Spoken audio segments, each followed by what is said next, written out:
Tom Clark's Main Event is a Boink Studios production. And now, on with the show. This is Daddy's show. Step off. Come on, won't you say it loud? Ayo, we gon' turn this out. Tom Clark's Main Event. Dropkick now. Hey, what's up, kids? Welcome back to the program. Tom Clark back here with you yet again on another Friday.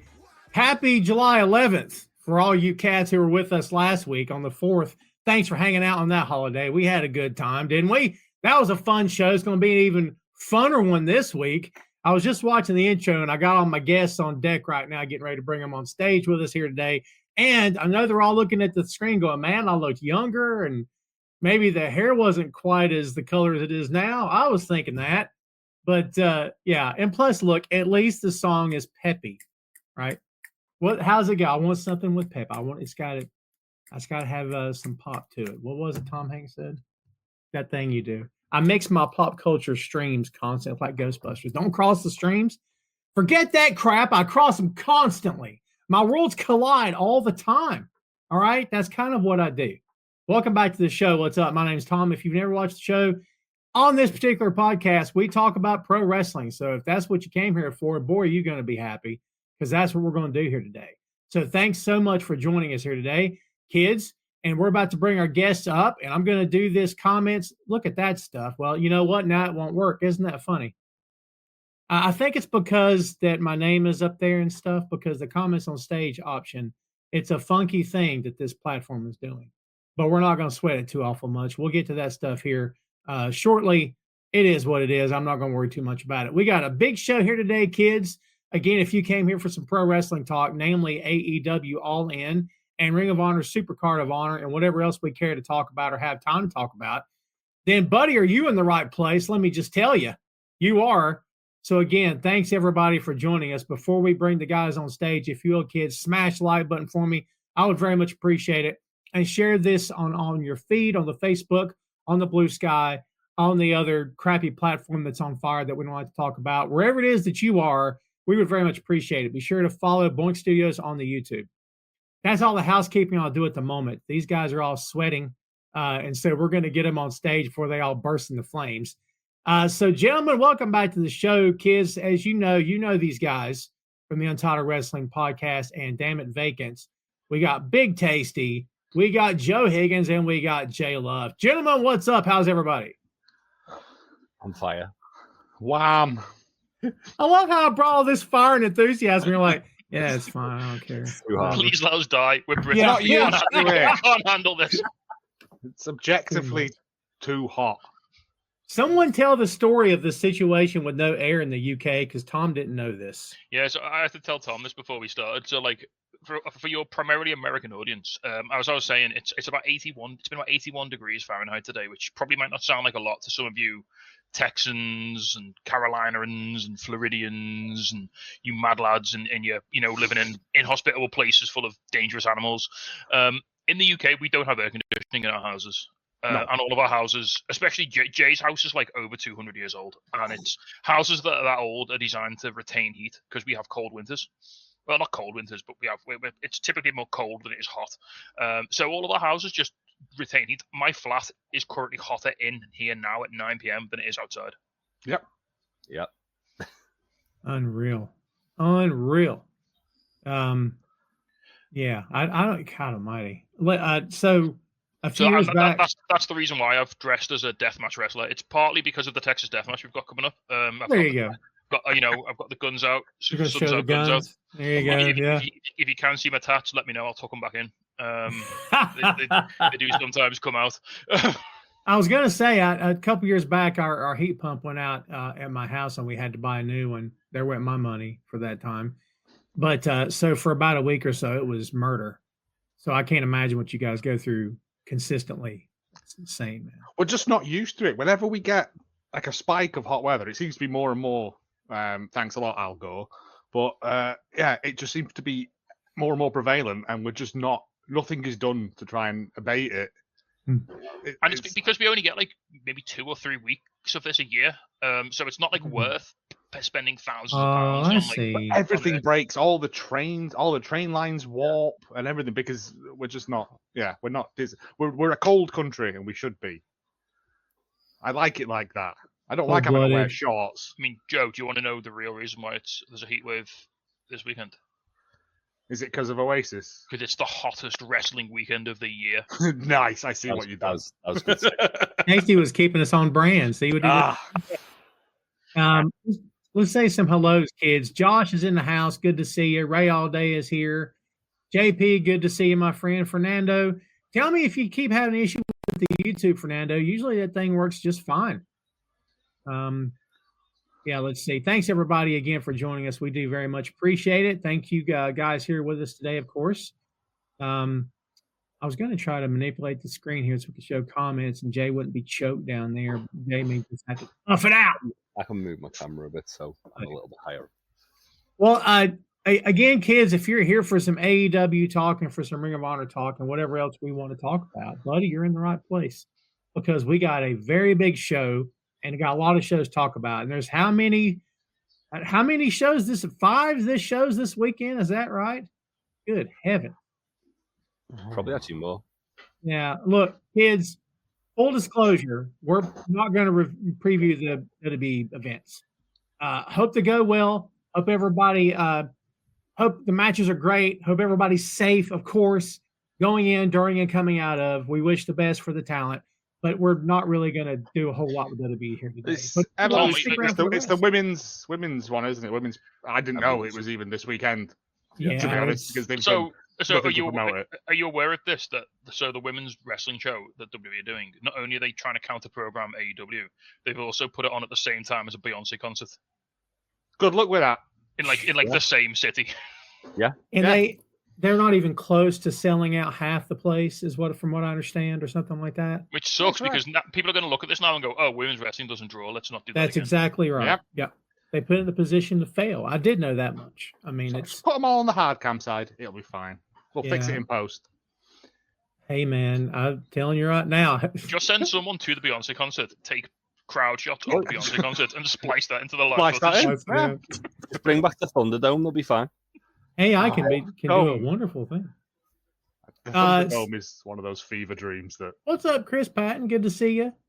My live chat's disabled. No, that is not on purpose. I'll have to look that up. I'll have to look that up as we go through here. Yeah, it's not disabled on purpose. You know, this is TKO. They're trying to derail the podcast because they're running their own counter podcast at the same time. Well, you know what? That makes a lot of sense. If they're counter programming me, they may win the day. I'm just saying. And there's an Elvis hologram playing somewhere as well. Well, I can't beat the king, right? That's not going to happen. All right, guys. So as we said before, we've got a lot of stuff to talk about here today, and I'd like to go in order. So let's go ahead and kick it off with Supercard of Honor, which is happening tonight. This is a good card. There's only 7 matches. I say only 7 as if that's not a lot, but there's 7 matches listed, and we'll start at the bottom again. When I say bottom, it's not yet. The Dark Order, Alex Reynolds, Evil Uno, John Silver versus the Frat House. Cole Carter, Griff Garrison, and Preston Vance, 6-man tag. We don't have to spend all day on this, but I don't know how you guys feel about this Frat House gimmick. I ain't crazy about it. Nah. We got grown men 10 years out of college. I don't know what we're doing. Like, someone help me out here. Jay, what do you got? Oh, I don't know. I didn't even go to college. Well, me neither. So. It's completely lost on me. I'm just happy to see Dark Order. Same. And again, I guess Preston Vance as well, the traitor. And Griff Garrison, he got them Whoever in that trouble. is. Well, yeah, can't ask the question, unfortunately, but he got them in trouble. He got Uno papers that one time, didn't he? He did. He got. And can we just appreciate that Cole Carter's still here, man? Like, that's impressive. He had that Right. really bad injury, didn't he? He stuck around. Yeah. Good on him. Yeah, he had like quite a bad knee injury. At the start of the year, so I didn't even know he's back. Is he the guy who was in the Italian American thing in NXT and he got sacked? Yeah. I can't remember what they were called. Yeah. Good on him. Good on him. Now he gets to get memed on by John Silver, and that's everybody's dream. So Crazy. Said, love Dark Order, always have, always will. It's Same. generally the first thing that drew me to AEW was, we've got Spooky Boys. Big fan of Spooky Boys, as I've always said. And then, during the BTE pandemic stuff, it was genuinely the highlight of my week. was the Dark Order Clubhouse. Yeah. Because it was just fun and silly and daft, and it's still good now. And also, Uno's got that energy with Mystery Wrestling. Yeah. If you didn't see the last Mystery Wrestling show before, where John Silver sang the song from Step Brothers.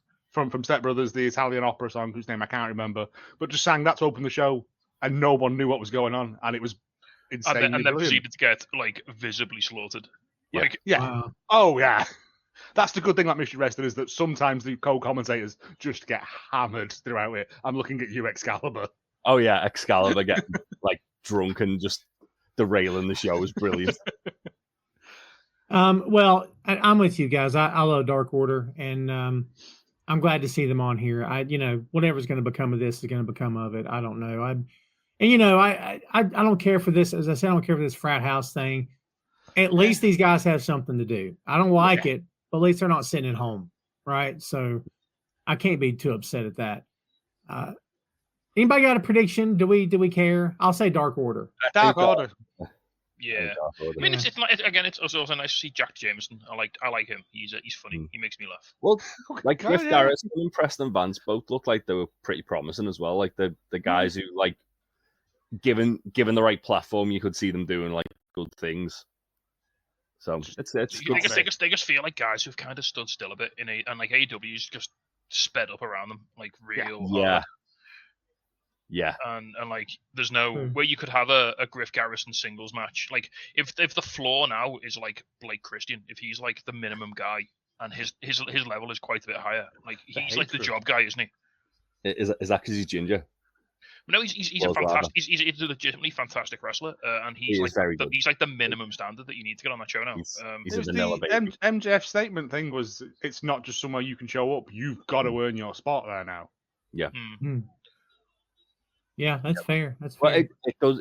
On the kind of flip side of that, it does feel like Ring of Honor a bit more to like kind of like sort of like get these guys reps and season them and get them like let them try out things that they probably wouldn't have had the opportunity to try out on like proper AEW. Like the frat house wouldn't have got past like a discussion in AEW, whereas in Ring of Honor they're able to. Maybe during COVID, the Trustbusters did so. Well, don't worry about that. Men of the Year. Men of the Year. We forget a lot of stuff because it was all mental. But I'm gonna say Nightmare Collective. That was that never happened. No one has ever seen the Nightmare Collective. If you go back, there's just static on the tape now. Like whenever anyone mentions the Nightmare Collective, I start getting a nosebleed. So if I have to leave the chat, that's probably why. Got to put your special tinfoil hat on. Yeah. Back in like a couple of years back, 2 years ago, you could have had the frat house and it wouldn't have worked. But they could have tried it on national TV. But yeah, they've got that much stuff going on. It's using Ring of Honor as your developmental brand. I don't see why not. Yeah.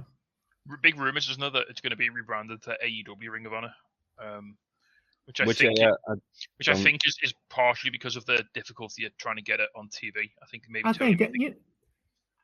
think if they keep the logo in the style logo, I think it's fine. I don't, I'm not going to lose a lot of sleep over it. I could be okay with that. Wow, we spent too long on that match. We really did, and I apologize. We also had, I thought, let's take a second, right? We also had to be announced versus to be announced, and what's sure to be a barn burner of a match for the ROH Women's World Television Championship. It's kind of like vacant, Got some breaking news on that one, Tom. Tell me. Tony Khan was on X, formerly known as Twitter, live about 10 minutes ago, and he announced that that's actually going to be a 4-way worldwide wildcard match. Worldwide. Okay. People fighting in different rings in different countries, like Live Aid. Which basically says to me maybe Alex Windsor. I think Alex Windsor for sure. Ooh, that's a shout. I thought she was being kind of primed as like the debut for the women's Casino Gauntlet. But she still probably will be in that. What if she comes in, wins that title, and then goes into the women's gauntlet? Yeah. Bop. The the other person who's kind of been like quite like teasing a lot is it Shuri from, I don't know if I butchered the pronunciation of that, from Stardom. No, I think you got it right. Yeah. Who's literally like this week like said they're going on an excursion from Stardom. Not said where, but they're like widely regarded as one of the best like Joshi wrestlers on the planet. So I imagine that might be like a bit of a surprise debut. Also, Miyu Yamashita's in town, so that would be nice if that happens. Yeah. I hate that Red Velvet got injured. I love Red Velvet. She's one of my favorites, man. Plus, didn't she come back from an injury about a year or so ago? Back. Yeah. If they're doing the interim, though, I imagine that means she's probably only out for a couple of weeks. Like, I will say this, and I ain't trying to start a fight with nobody in the crowd, so everybody calm down. But there's a lot of flaw injuries in this company, brother. And I look, I get it. And I'm not saying there's not injuries in the other company, but man, it seems like every time you turn around, someone's out. Like, and I don't know if that's because I don't know how to explain it. Like, you guys know, right? Like, in the other company, when you have a dedicated training facility, when you have, X, Y, and Z, this company doesn't do that. So, like, I guess the talent's just, you got to depend on your talent to stay in shape, to stay in the gym, to get reps in. Plus, they're allowed to work other events. I don't know. Like, maybe that has nothing to do with it, and I'm overanalyzing. I do not think it's the style of work, Tom. It's too careless. I don't think that. I think a lot of the injuries recently seem to be more like just sort of like bad luck and freak things as opposed to like anything else. Like, look at Jamie Hayter, for example. That was just she took what she thought was going to be a pretty safe bump, and then it turned out it like give her a concussion or something. Yeah. So, yeah, I think you'll have your matches on, ancient Indian burial grounds. That's what you get. No, there you go. They just moved the gravestones. They didn't move the bodies. That's right. Every time you make that joke, it works. I've only got two. It's a go-to. I'm just saying. We've also got Nick Wayne versus Teton for the ROH World Television Championship. I think this is a sleeper match on the card, honestly. Yeah, give me that flippy stuff. Put it in my veins. Didn't they have a match in Best of the Super Juniors? Yes, they did. And it was pretty good. So good, I imagine if they're given a little bit more time than they got in that, they're probably going to have a little bit of a show stealer. Yeah, we got the kindler, gentler Nick Wayne in that tournament because he ended a lot of those matches with a handshake and a bow. Because, he's not going to heal out to that extent in that country. You know what I mean? I feel like AEW are trying to kind of get him ready for like when Christian eventually turns on him and he turns face. It feels like for a while now they've been trying to like go, oh yeah, he's really good, that Nick Wayne, isn't he? He's really good. Like, Nick Wayne's gonna have a hell of a weekend. Like this match that you say, Tom, awesome. It's potential to be like a real show stealer. And then on Saturday, Bobby Lashley's gonna throw him into the sun. Yeah. So the Lord giveth, the Lord taketh. Yeah. Oh, I'm looking forward to it. Not so much to that bit, but the Ring of Honor stuff I'm looking forward to. Anyway, Teton wins the belt here, guys. You know what? I was talking to Troy about this yesterday because there was that show where Atlantis Jr. just randomly won the belt off Kyle Fletcher, and I was like, sorry, what? What happened? So, I mean, who knows? It's not out of the realms of possibility. If they're going to do the him and Christian fallout, then it's probably the catalyst is probably going to be him losing his title, isn't it? Because Christian hates losers. Like that's his whole shtick. Yeah. He likes people who win. He likes titles. He likes his titles that are his family's titles. If Nick Wayne loses the Ring of Honor television title, that's Christian losing a title, and Christian Daddy don't like that. No. Yeah, that makes sense. You know what? I'll go out on a limb and say Teton for the win. I'll say that. Lee Moriarty versus 71-year-old Blue Panther. I'm just kidding. Blue Panther. All right. And a pure wrestling rules match for the ROH Pure Championship. Lee Moriarty. He's only 64, Tom. He's only 64. My apologies to Mr. Panther. Mr. Panther and his son, Mr. Panther Jr. So Lee Don't call me Mr. Panther. That's my father. Right. Yeah. Lee is incredibly pumped for this, He's so good. as he should be. I mean, I get it. I don't know. I don't have a whole lot of thoughts on this. Big Tasty, what do you got? Yeah, like you say, it's if you're a student of the game, like Mr. Moriarty is, Lee Moriarty's a very technical wrestler. He's a very learned wrestler, very educated wrestler. This is a bucket list match for you, isn't it? Just to be in the ring with a guy like this is just this is a guy who Bryan Danielson considers to be one of the best wrestlers of all time. In Blue Panther, and just to have the opportunity. I know he's getting up there in age, but I don't. I mean, this is going to be the standard.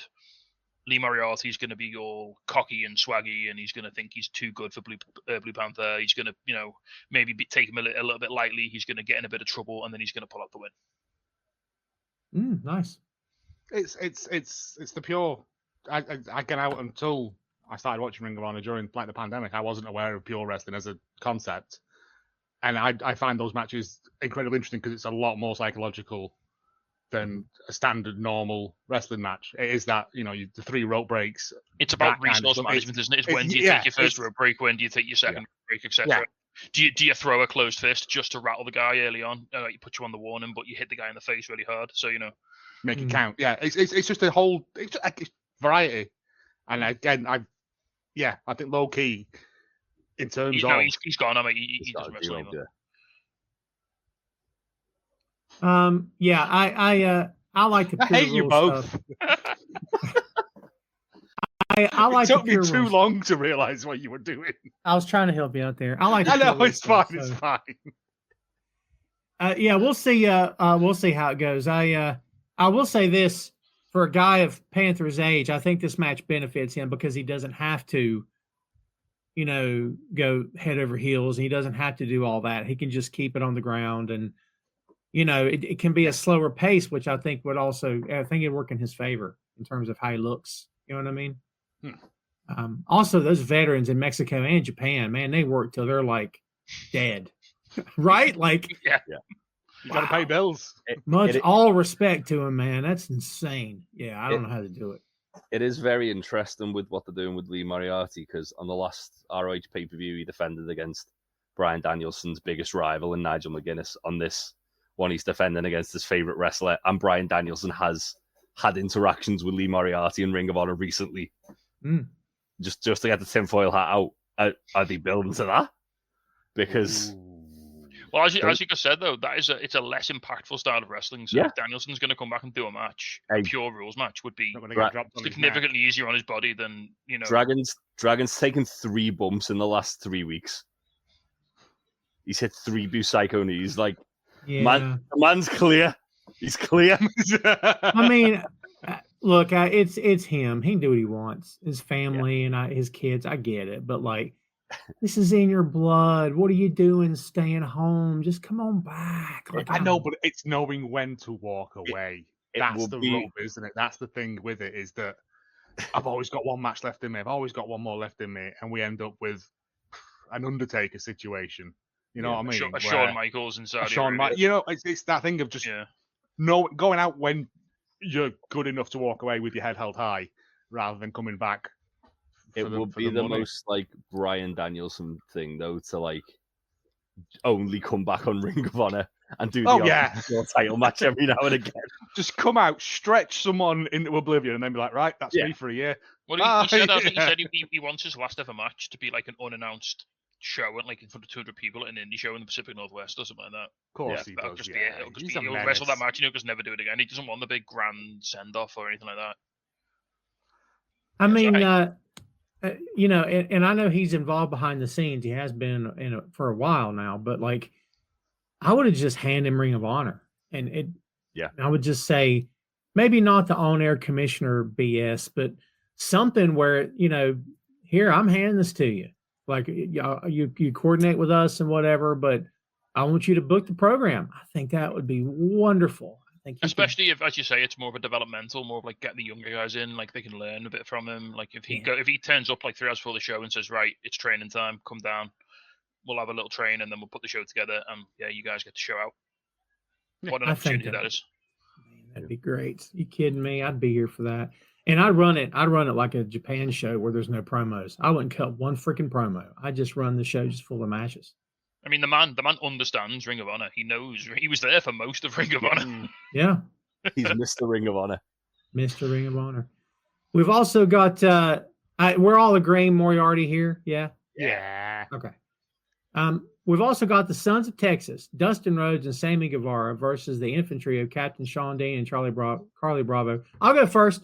I think it's time Sons of Texas drop these belts. Yep. And I love Dustin and Sammy. I don't understand why they've had these belts for 3 years and counting. I don't get it. I don't understand. Tom, I just don't get it. 1 year. It's only been 1 year. Did you say only 1 year? Oh, that's good. Yeah. Tom, it's always been a year. It feels like forever.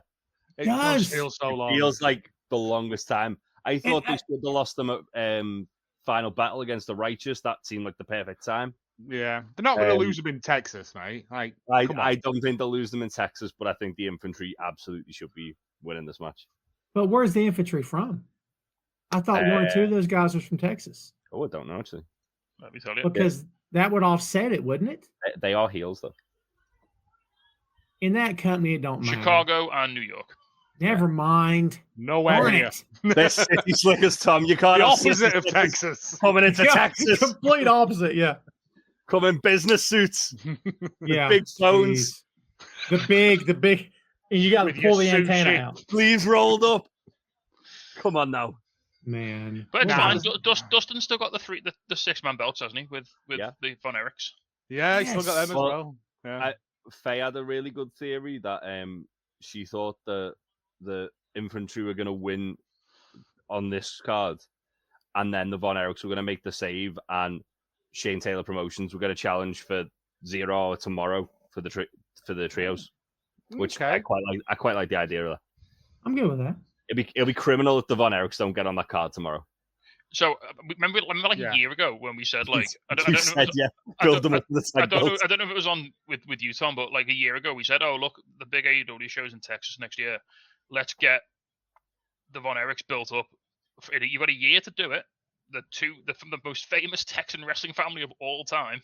You've got they're a really good tag team. You've just signed their dad to a Legends deal. Mhm. You had a year to build them to a point where they could have had a tag match on the main card of All In, and you've just not done anything with them. I think one of them got hurt and had to have surgery, so he was out for quite a while. Yeah. Because they haven't been on at all, like not even. No, defending I've not seen them. You can't just have one No. Von Erich. That's Yeah. one Eric. I think one of them got hurt, so they just kept them both off. Oh, fair. And I think they've not long come back. I mean, Or they're not gonna on the run. They're board. gonna run Kevin out at some point on the Yeah. All In, aren't they? Like he's gonna Iron Claw the Rizzler or something. I don't know. I think Kevin Von Erich, because him and Shibata are mates, is going to come out and Iron Claw Yuta tomorrow. Yeah. He's gonna And pull his Shabazz- wig off Just pull his hair up like Will a it work Lego though? man. like a Can you gorilla. Yeah. Can you Iron Claw Yuta because his hair's like covering his face? Would it like deflect it or something? Did you see on Dynamite Yuta got lost on his way to the ring He because he did. couldn't see? God. You know, It's to a be, welder's mask. It's to be fair, Dusty and the Road Warriors didn't defend those NWA World Six-Man Championships ever. They had them for like 5 years or something. So, like, I think it's a 6-man thing where they just Or a companies roasting? don't. Yeah, they just don't book them. I don't know. Yeah. Weird. I mean, look at the It's just trio insane titles. because like noted pervert Mike Quackenbush was booking 6-man tag titles on the fucking reg. Sorry, you swore there. That's how upset I get. That's how upset I get when I talk about Language. Chikara. normally me. But he was Don't booking like them on the that. reg and he was an absolute wrong'un. So if he can Yeah. do it, anybody can. Yeah. What did you call him? Noted what? Noted pervert. There you go. Yeah. I like Allegedly. yeah, prefixing someone's name with a noted something. That's good. I like that. So we all agree that Dustin and Sammy win. All right, cool. We're moving on. Jeez. Yeah. Before we move on, what do we think of Dustin's new contract? I quite like it. What's the his terms of his dialogue? contract? So I know he he's- signed it last year, 6 years. Signed last year to be a backstage producer, trainer, and occasional wrestler. I'm That's about it. fine. Dustin's never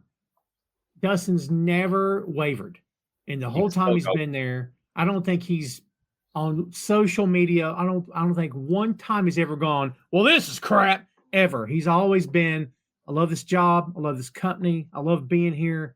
You know, He's been ride or die. yes. Yeah. Like The whole time. they've just announced the people for that that 4-way. Oh, let's hear go on. So it's Mina Shirakawa, Nice. Persephone, Yuka Sakazaki, and Miyu Yes. Oh. On board for all of that. I'm down for that. Yeah. I feel like Mina's probably winning that. Yeah. Looking at the names in that. Yuka's getting just put into a jar and thrown somewhere. Yeah. Yeah. Oh. Although if Miyu yeah. Yamashita wins, that'd be cool. Interesting. It could go anyway. That's a Kicks everyone's heads off. Yeah. Oh, that's going to be good. Can't wait to see it.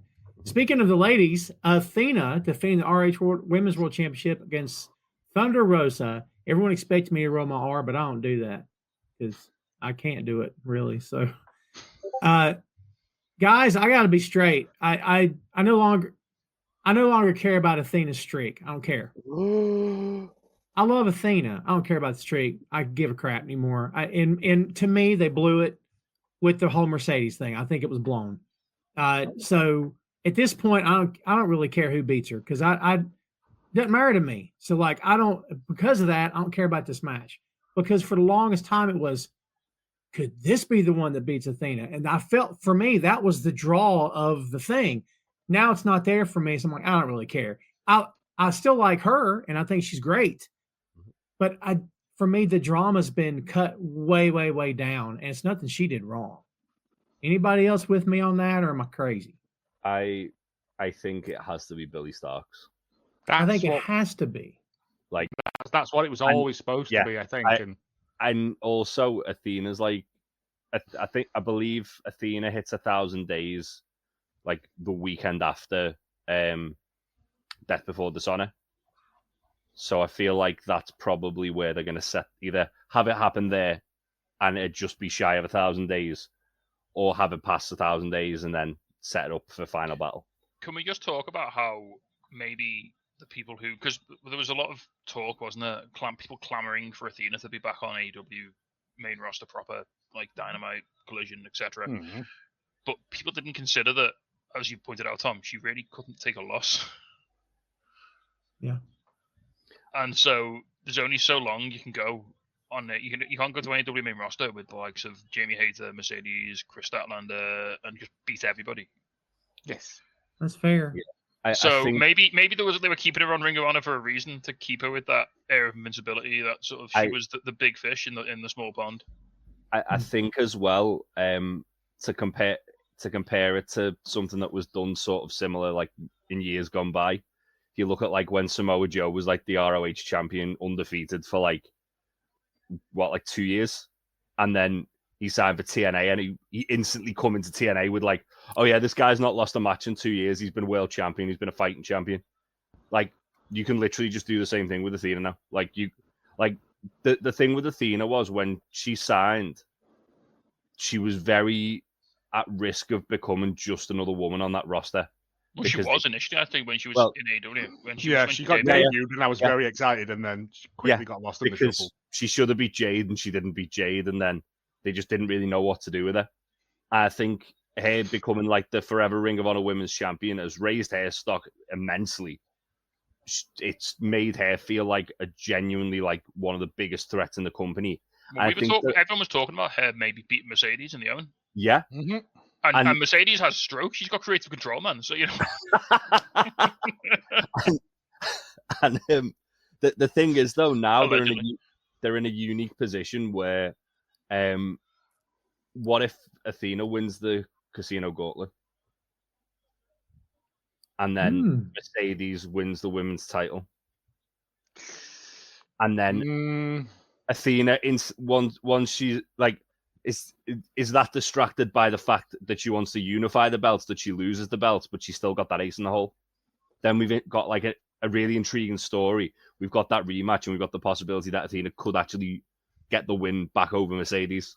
Like, there's a lot of cool things they can do. Athena at the moment feels kind of like a sleeping giant, and with like the way she's being booked with, she's like dominating that division, but she's very rarely seen on AEW TV. Do you know what I feel really bad about? We've talked about this match for about 6 minutes, and not one of us has said Thunder Rosa's name. We can't roll our R's, that's why none of us can. I said she was working. Is she damaged goods? Is she like? Is there a way back for Thunder Rosa? Because it feels like she's. I don't know if is she so hitched to the Britt Baker wagon that we don't see her as. Because all of her like classic matches were the Britt Baker ones, weren't they? And like, I know she had a really bad injury. Like her back was like properly knackered, and like I think it still affects the way she wrestles having come back, and I don't think she's able to do now what she could do when she first came into the company. And I think that coupled with the absolute the absolute bear pit of that AEW which a women's roster is now, it's so stacked. Like there's no breathing room there at all. I was gonna say, I think when Thunder Rosa come into the company, she was like head and shoulders above most of the women in that division. She was like quite easily like one of the top 3 women's workers in the division. In the time that she got hurt and was out for like almost 2 years. Like look at the names that have come into that company, like Toni Storm. She was wrestling Jamie. She was sort of around Tony as well, I guess, but Tony's only just got there. Mercedes, Willow's more prominent. Chris Statlander's become more prominent. A lot of people who were kind of just starting to cut their teeth in AEW when she got hurt are now like the heavy hitters in that division. And I think I wouldn't think it. I don't think it's fair to say that Thunder Rosa's not good, because Thunder Rosa's great. I just think a lot of people have improved where she's not had the opportunity to because of the injury. And because of that, I wouldn't necessarily say it's damaged goods. I'd just say that she's probably fallen down the pecking order a little bit. I think she's a little wonky too. She's, the social media stuff's a little weird, and the stuff that was going on around about, is she injured? Is she not? Like, it was kind of like, I don't know. I'm not talking about the back thing. I'm talking about the thing before. Like, is she hurt? I don't know, man. She's, I don't know. I don't know if any of that works in her favor, but I'm kind of like you. I feel like she's just kind of there. But to be fair, a lot of talent in that company just kind of feel like they're there without a plan. And Tony's just like, we'll go here and then go over there and go over there. But Jay, I think your idea with Athena and Mercedes, I think you wrote a better storyline than what they're going to have, in my opinion. I'm just saying, I think you've written something better. See, I had it as Tony wins, and then Athena takes it from Tony, and that's the start of the fall of the House of Mercedes. I'd like that too, to be fair. Yeah. I beat the person you couldn't beat. I think not to get like distracted by the Mercedes match, but we'll get to that. But I think that Tony doesn't really need to beat Mercedes. I know. It's one of them. It's either there's ways it can go, and they all make logical sense. Yeah. All right, we got one more, and we're all picking Athena, I'm guessing. Yeah. Bandito versus Konosuke Takeshita for the ROH World Championship. I am so torn on this. This is going to be insane. This is going to be the match of the night, without a doubt. Oh, my goodness. This match is going to be huge. What do you guys think? Like, what a great representative of Ring of Honor Bandito is as world champion. Like, oh, my Lord. That man can have a match with anyone. He made me care about Chris Jericho. Yeah. We don't talk about that much. I'm still sad about it. You have to get his mum involved, but it's fine. We'll let him. I think, and this is only because of what they did with Nick Wayne going into Best of Super Juniors. I think Takeshita's winning it, and then he's got a belt to take. He's got a belt to take with him to the G1. G1. So he's disappearing to the G1 next week. Yes. What better way to kind of like make him feel like a bigger deal than have him have the Ring of Honor title over his shoulder? I can see that. Shout. Yeah. I mean, I just want Takeshita to win all the belts forever because he's the most pure soul in all of wrestling, and I want him to have everything nice. So I loved him singing The Cure on karaoke last night. That was beautiful. Look, my favourite Takeshita thing is when he first moved to America. And he bought a load of stuff, and it was all doll-sized for his house. Like, it was a tiny thing for inside, a tiny chopping board, and all this. He just bought stuff off Wish or whatever it was, and it was all just the wrong. And he was just so happy with it. Just pictures of him holding stuff. It was great. Just a pure soul. I love Takeshita. I mean, and Bandito both, honestly. I think this match is going to be huge. JP says AEW tries to do too many storylines at once, then loses the storylines that we want to see, like Athena versus Mercedes. I'll do you one better. I don't know that they are trying to do too many storylines. I don't think they successfully do the storylines they have. And I think out of 5, 1 hits. And look, if no one wants to agree with me, that's fine. But, like, do they juggle too much? Okay, but plenty of companies have juggled a lot in the past, and it's been some entertaining television.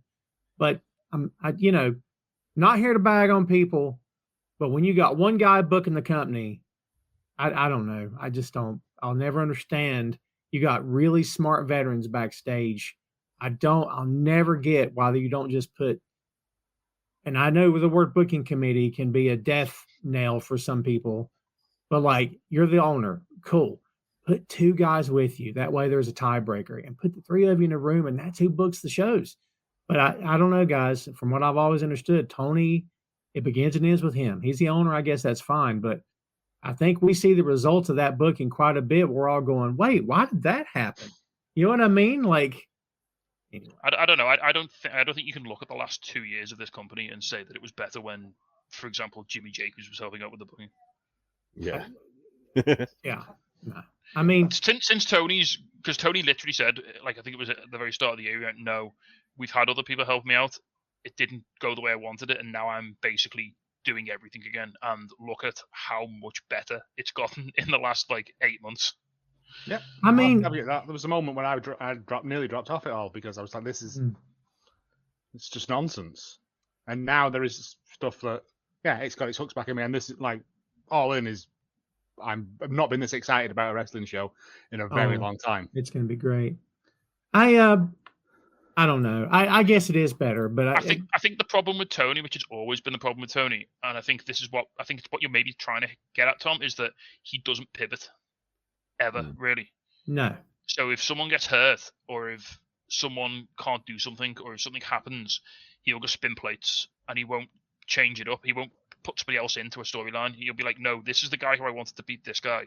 So we're going to keep the belt on this guy until this guy can beat him. And that might mean another 6 months of this story. Like the MJF thing, that went weirdly long. Why we ended up with Wardlow powerbombing someone for like 3 months. Yeah. And look, I hopefully I'm wrong, but like, I don't think Powerhouse is on TV for the past 3 months had Hook not been injured. I'm sticking to that. I think if Hook not been injured, we'd seen Powerhouse sporadically. But they slid him in, which I'm glad they did. I love Will Hobbs. But like, had Hook not got injured, they would have been like, I don't know what to do with him. I mean, it's that plus people sitting at home when they're healthy. Keith Lee has been healthy forever. Danhausen and like, what? Where are they? You know, to play devil's advocate with Keith Lee, I mean, he's from Texas.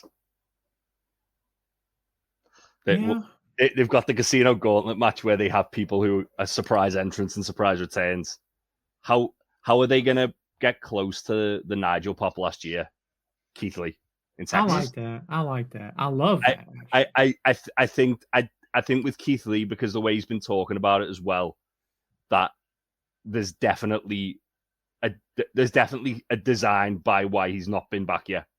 And that's because, well, if we save the return for Texas, he's going to get like this huge pop and have this huge moment. And then he's got the momentum of everyone being excited to see him back. I'm okay with that. I'm really okay with that. Either that or he comes out and murders Max Caster like Bowens did last month. Yeah. Well, at least Max is on TV. You can't complain about that, but man. So who we got in this match? Takeshita or Bandito? I'm going to say Takeshita. I'm kind of following Jay's logic of Takeshita. It gives him someone to go to Japan with. Yeah. This is a shame because I love Bandito as well, but yeah, it makes company sense. But with AEW doing a lot more, like, we're getting towards Forbidden Door after this. Yay, we're going to be there. Sorry, Tom. And Joe's not going to be there. You've got to come over one year, Tom. Come and do a UK show with us. We'll have a hoot. Now that I found out you have no air, I'm never coming. Are you kidding me? We've got air. We can breathe. Hopefully they'll do a winter one or something. But no, I think with like CMLL and AEW doing more and more, and there's more lucha stuff happening on Dynamite and Collision. I think there's more of a Bandito to do on Dynamite and Collision. He could maybe not, doesn't have to have the belt. You know, he can move up. I'd say move up. It's not like an NXT situation, but I think he could like do a bit more on AEW proper, and he wouldn't maybe need to be representing Ring of Honor as much. But yeah, in the Lucha hour that we seem to be getting on AEW television, which I'm all for. Yeah. Give me more lucha on I AEW. love how it's been a lot of just like Brody King and a luchador having tag matches with other people, which is, and then like when they did that CMLL show, everyone was like amazed that Brody King could do like lucha stuff, and then like someone from CMLL tweeted, "Oh yeah, by the way, I trained him to do all that. Like he can wrestle lucha style because he's the size of a bus though, isn't he? Like so, yeah. But you look at Beast Mortis, like a big lad doing, you know, it's always lovely when a huge guy is doing like fancy lucha stuff, because it makes you just go, all right, there is a god. There's a god, and his name is the Beast Mortos. Yes. All hail Beast Mortos. Stupid, sexy Beast Mortis. Right? So, well, kids, there's an hour for Supercard of Honor. Thanks for tuning in. We'll see you next week. Before we get on to the other half of the show, kids, everybody take a second as we refresh and watch this. Boink Studios is the home of Tom Clark's Main Event, Tom Clark's 6M podcast, and Two Nations Under Ted, a Ted Lasso podcast. Visit the site today for links to every podcast platform, social media, special announcements, and a lot more. Check out the site and bookmark today. BoinkStudios.com. BoinkStudios.com, kids, and don't forget to follow us on the YouTube. By the way, if you're watching this show live right now, the comments have been enabled.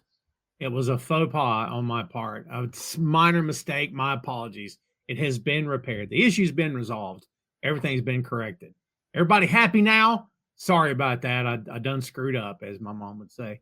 All right, guys, let's get on to this other show that I did make a banner for. AEW All In Tejas. And going to be a big one, as they say over here. Let's start. There's only 48 matches, so this shouldn't take long. No, so, right. So we've got, speaking of the trios titles, the AEW World Trios Championship, the Ops, Kazuori Shibata, Powerhouse Hobbs, and Samoa Joe versus the Death Riders of Claudio, Wheeler Utah, and Gabe Kidd. So, Joe, let's start with you. What do you think? I don't know. It's one of those. I feel that this sets whoever wins against Mox and Hangman, and I have a feeling the Ops are going to win, just because, and then Mox is winning later on. That's just my own personal thinking of it. It's just it has to be the start of the fall of the Death Riders. I would think so. Also, Casey, there's nothing in that briefcase either.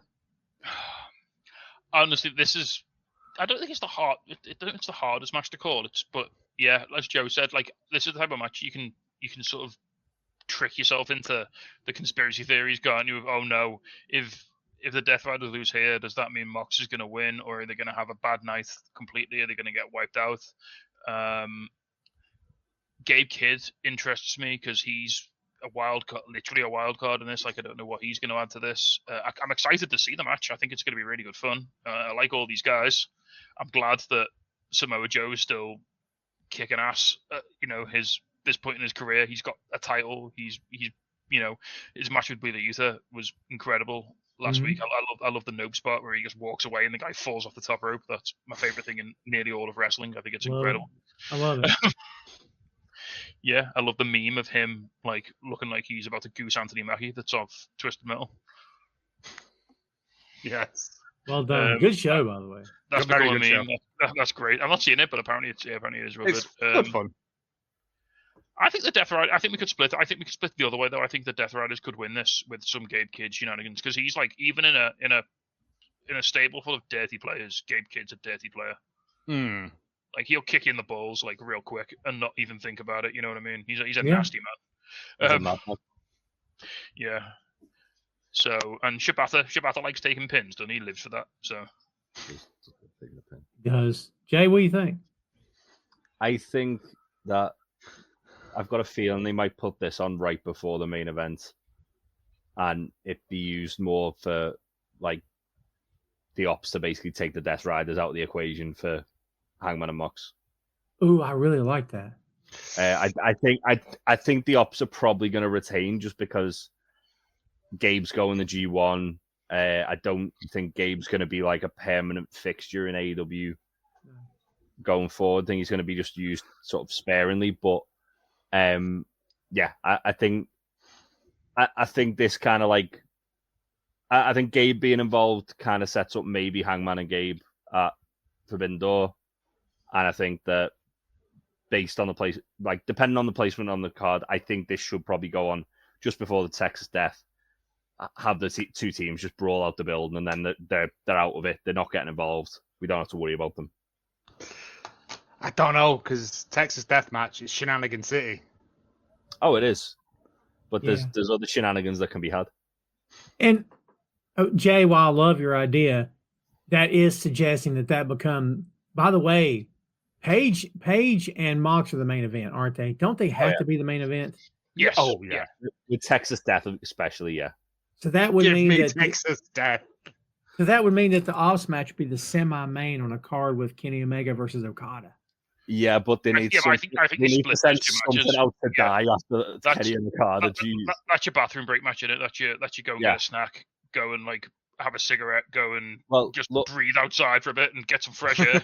You know. Look at what they did last year, didn't they? Do that with where it was like Mercedes and Britt, like right before the main event. Mm. Yeah, and they sent Mercedes and Britt out to die, and it was like that shouldn't have happened. No, it's what they used to do with Sting, because Sting used to do those like really fun. Him and Darby used to have those wild tag matches that lasted about 9 minutes, and it was the perfect match to put between like 2 30-minute bangers. Because it was just like you can go out, get a drink, come back and catch. Oh look, the last 2 minutes of the match, Sting's jumping off something. There you go, have a good turn. By the way, I don't know if you guys listen to Mark Maron or not, but he has 2 episodes a week. The show's wrapping up this fall, but Darby's on his Thursday show, and I haven't listened to it yet, but I have heard a clip. And Mark's asking him about climbing Mount Everest, and Mark kind of jokingly says, "How many dead bodies did you see while he was there?" And Darby goes, "About 8." Yeah, and you're like, "Get this! No, he wasn't kidding." No, they leave them up there. They can't move them. They use them as way markers. Yeah, hold on. Turn left at the old frozen man, and you get your way at the top of the mountain. Yeah. So part 2 of this, he said that on the way back down, there was more than there was on the way up. And Mark's like, "Are you messing with me?" And he's like, No, it's real. And he said that there's something that they call they have a term for it. I don't know. High is not the right term, but where like when you're there, you feel like you're going to be able to do this, and you're invigorated. And he's like, it makes you make mistakes because you become careless. So he's like, he kept having to remind himself, this is going to still take a lot of work. I can't get too excited about the top. I haven't reached it yet, that kind of thing. So altitude euphoria. Yeah, you got like a euphoria because like something like that. The thinner air or something like that. Oh, yeah. Ooh, man. Brother, I don't have it in me. I best be serious. Now watch me do a kickflip up this mountain. Yeah, all right. Yes. I am very surprised he didn't like hang glide off the summit. But no, I do want to listen. I do love a bit of Mark Maron every now and then. Very again, good. Love Mark. He was in very famously. He was in the Netflix TV show Glow. So he's yes, which we don't talk about. Yeah, he's in 3. Damn it. Yeah, never finished, and it was so good. Yeah. I'm a big Mark Maron guy. So are we split on this? Because do we think the ops for the win, or do we think Death Riders for the win?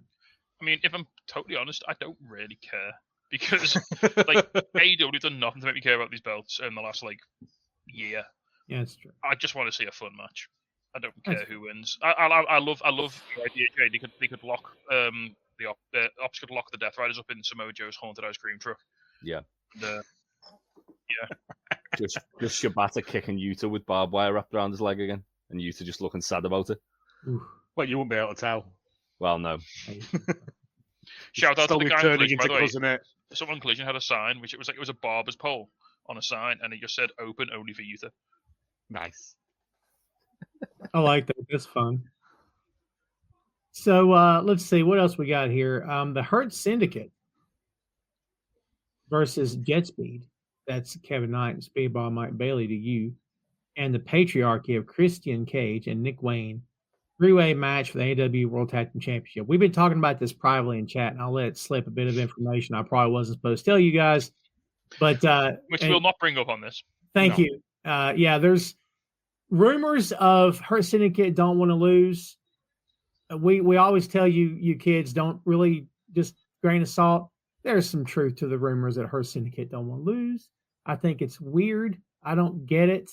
But again, as I said last week, this all goes back to the boss. If the boss is allowing that to happen, that's kind of on him. Can't get mad at the Hurt Syndicate for that. It's, you play the hand you're dealt. So, like, if they're just like I made this analogy last week, guys. People were upset at Brock for winning. I'm like, Brock's not booking himself. Like, what are we talking about? But people get upset at the wrong stuff. Is there any chance the Hurt Syndicate lose these belts? Come on. I think so. I think it's a triple threat for a reason. Do it, Jay. It's a triple threat for a reason. Like that's so someone else that other than the Hurt Syndicate can take the pin. And given what happened on Collision, they've got the protection. Like they got destroyed on Collision. So if they're like not 100%, then I think as well. Like the thing that you've got to kind of remember is there's a lot of moving parts in this match. There's like FTR are now beefing with Christian and Nick Wayne and saying they're going to be on commentary. I'm sure that's going to not affect anything at all. No, Christian like literally is like the most like conniving man in the entire company. He will have a plan to like just completely steal that like win. I think the thing with the Hurt Syndicate is that they've got to a point where they're so unstoppable. It's almost like they don't really need the belts. Yes. Like they lose the belts, they're still going to be the Hurt Syndicate. They're still going to be a terrifying team. They're still going to be hurting people. They're still going to be...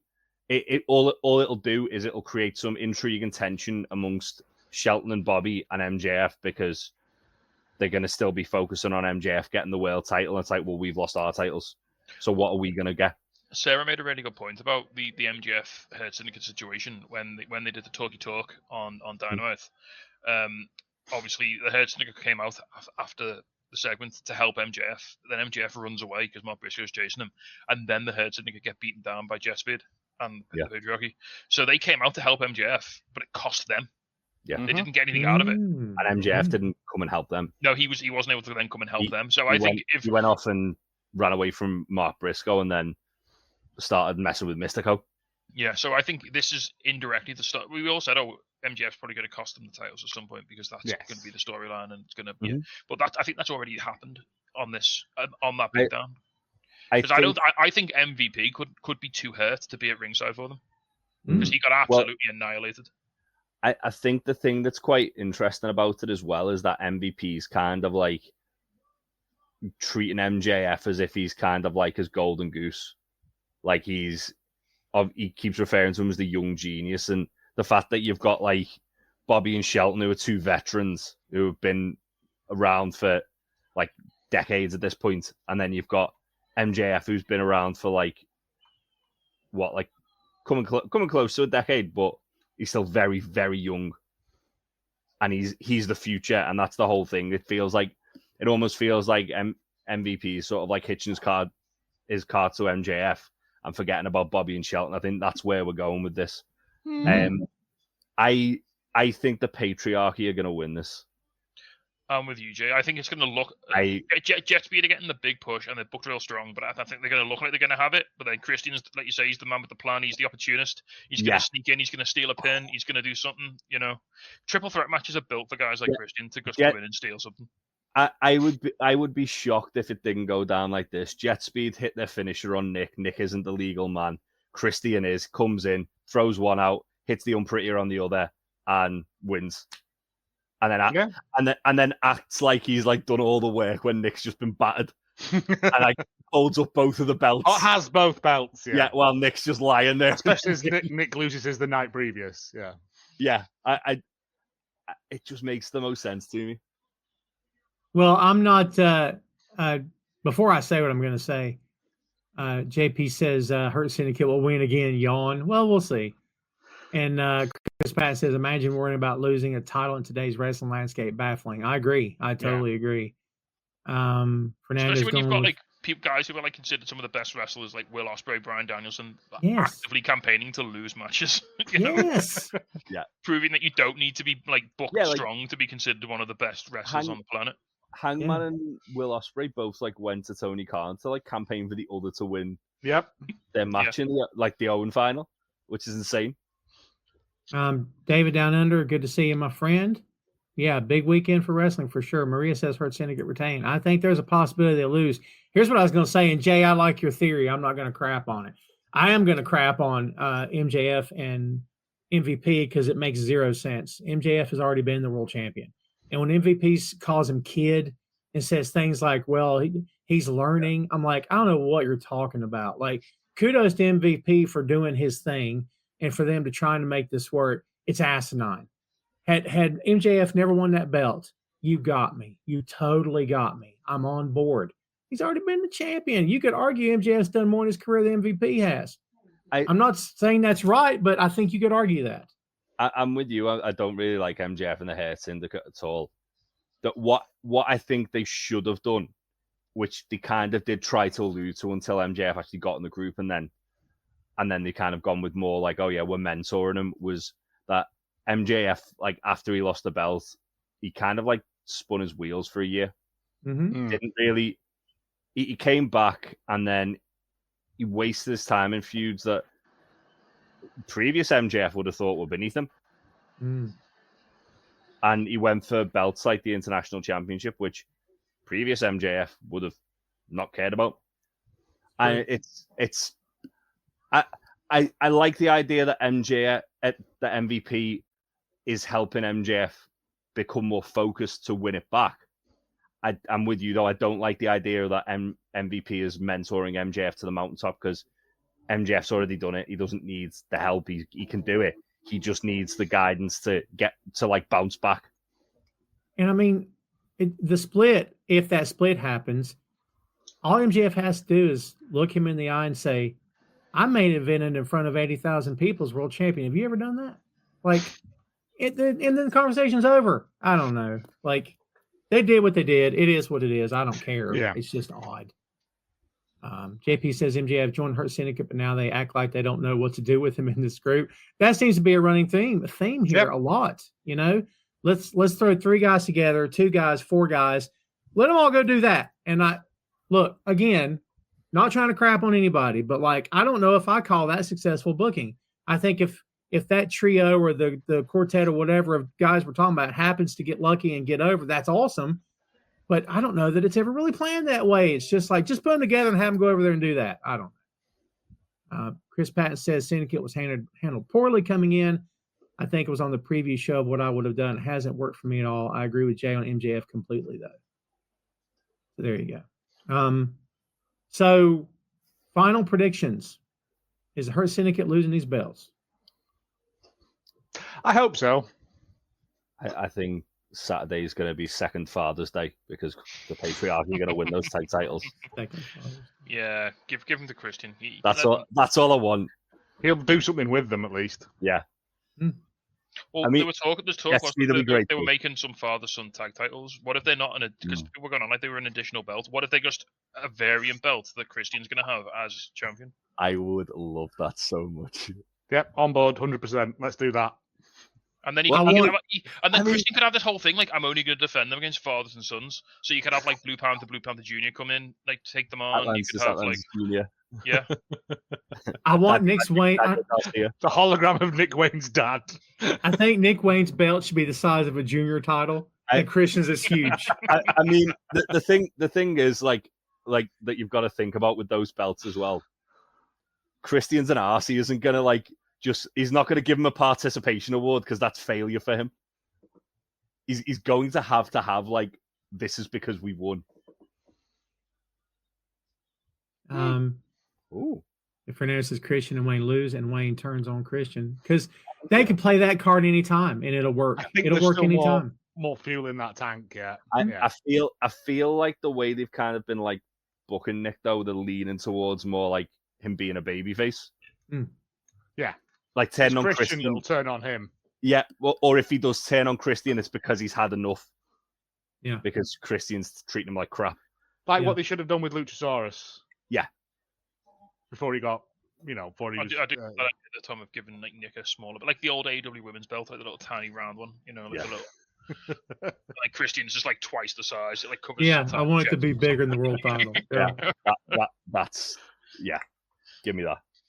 And Nick's has to be silver, not gold. I think that's important too. You know what I mean? It'd be brass. Yeah. Brass, tinfoil. I love it. Let's stay on this bit all day. That's fun. Christian like a massive belt, and then Nick just like a little trophy. Little trophy. With a karate man on top as well. Yeah. That's all they added to Simpsons. It's the joke that never ends. I love it.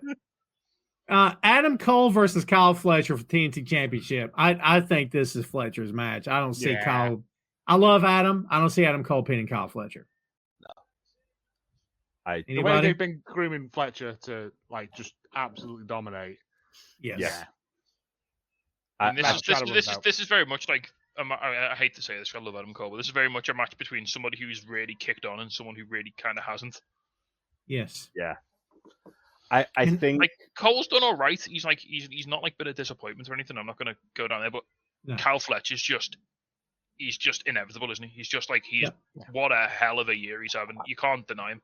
I firmly believe that Kyle Fletcher will be AEW World Champion either the end of next year or the start of 2027.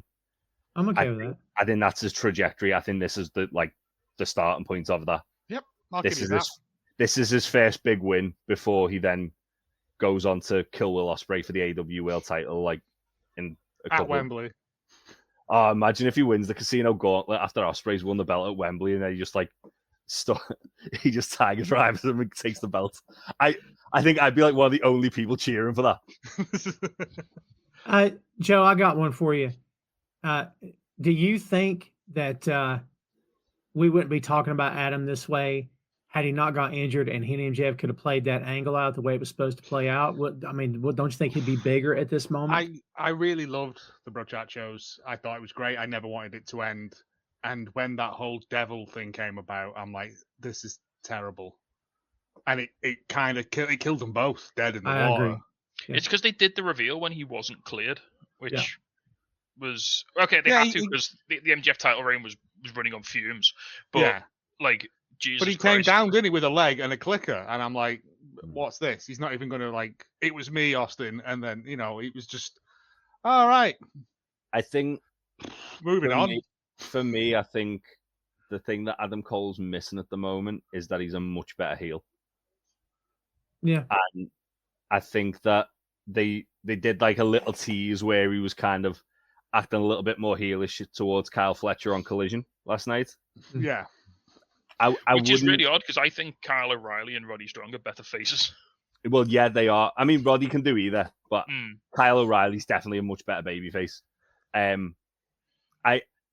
I don't know, mate. I don't even think Paragon's working though. It wouldn't hurt if like Adam Cole just like kind of turned on them. Don't you say that? Don't you take End of Heartache away from me, Jay? Don't. No. We just got it back.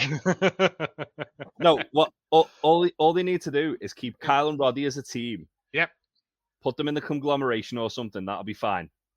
Everyone loves to conglomerate. Have Adam Cole turn heel, be on his own, and just be a complete dickhead, and then. Yep. That's why he's much better as a heel.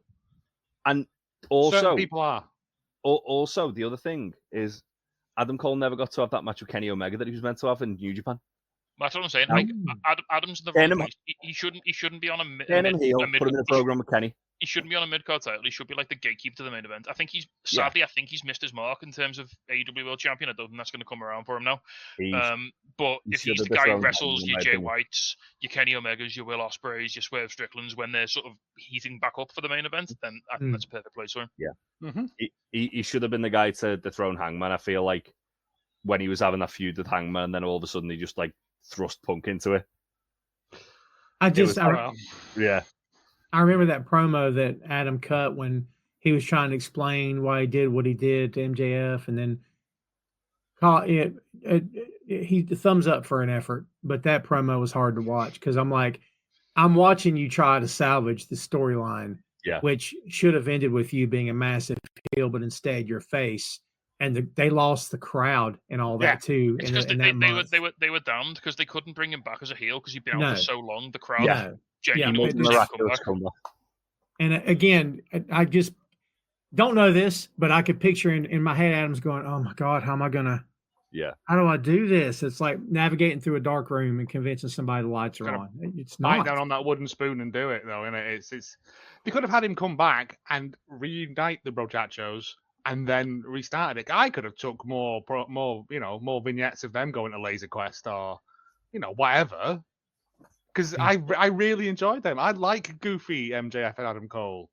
Like, it's fun. It's something different for them, and it gives them that little bit of. But yeah, that's what killed him, and that's why he'll be like they said he's never going to get that main title now because it's like gone. The main event of All in 2023 was all right. All in 2024 was excellent, but All in 2023 was also fantastic. It was one of the best wrestling matches I've ever seen, just in terms of the emotions and like the storytelling and the draw. Mm-hmm. And then they went another 5 minutes. MJF wins.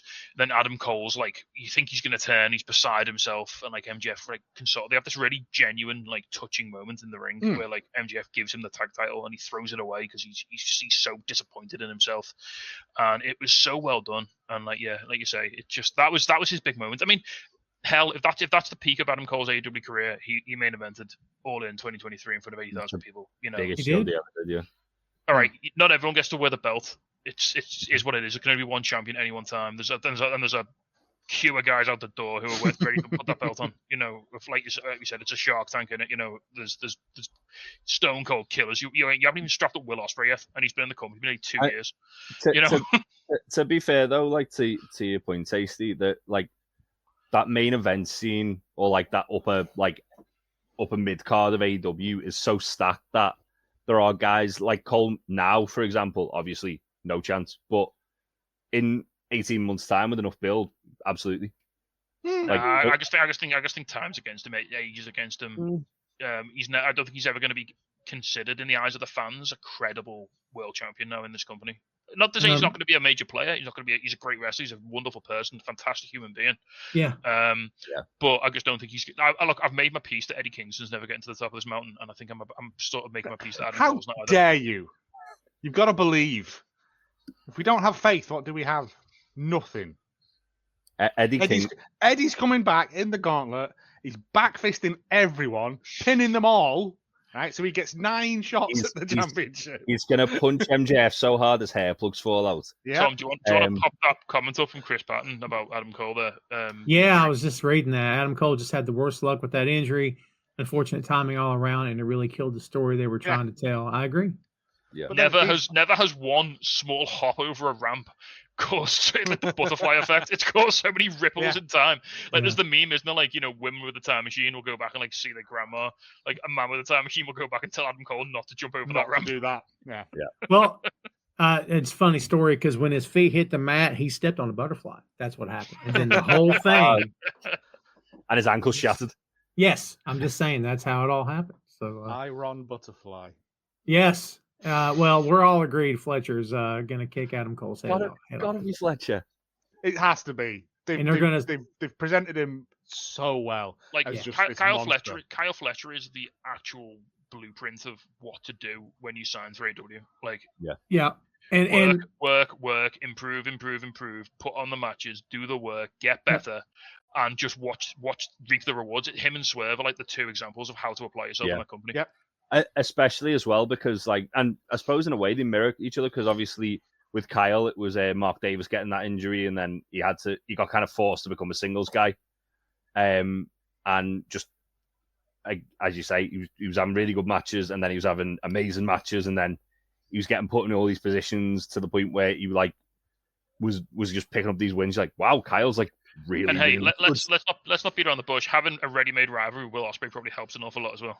Oh yeah. Yeah, but was it? Because Will Ospreay gives so much to his opponents. Like, holy crap, man! Jesus Christ! No. I'm not going to say Will Ospreay made Kyle Fletcher, but he didn't hurt him. No, Absolutely not. It was very good for him, and I'm sure that Will was okay with that because Will's his friend, and they're Will mates, understands but- that you got to give it's- to receive. Like It's insane as well. The last two All-Ins, Kyle Fletcher was on the pre-show of both, and this one he's probably going to win. Well, that was his That's promo title. with Adam Cole, wasn't it? It was like the match at All In when you beat us was the worst day of my entire life. Yeah. Mm. You took and, my, and he said that put me on the course. I had to kill that Yeah. guy to become Well, this guy. he said like you took my biggest achievement in my career so far. You took away from me. Yeah, as part of like a joke with a kangaroo kick and a double clothesline. Kyle Fletcher's so good, isn't he? He's just such an He is. angry man. Like that promo he got on Adam Cole when he was talking about that was so good. And I was watching it going, and you know how you say like in bad guys sometimes the best ones are the ones that you kind of see their point, just not like how they're doing it. And He's a you heel, watch he it makes going, good points. you watch it going, yeah, he's making good points here. Like Adam Cole was a bit of a dick to him. And like, wrong thing like, for the right reason. Yeah. yeah. It's true.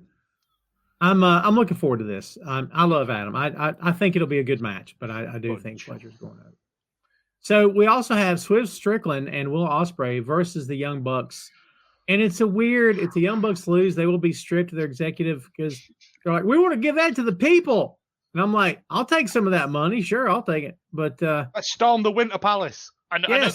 this is wrestling, and it's like it's entertainment, and we have to suspend our disbelief a little bit. But how is this going to hold up in court?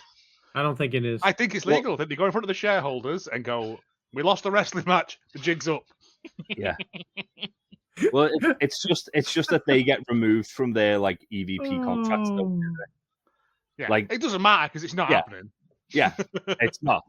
No, absolutely. The Young Bucks win this like every day of the week. Yeah. I disagree.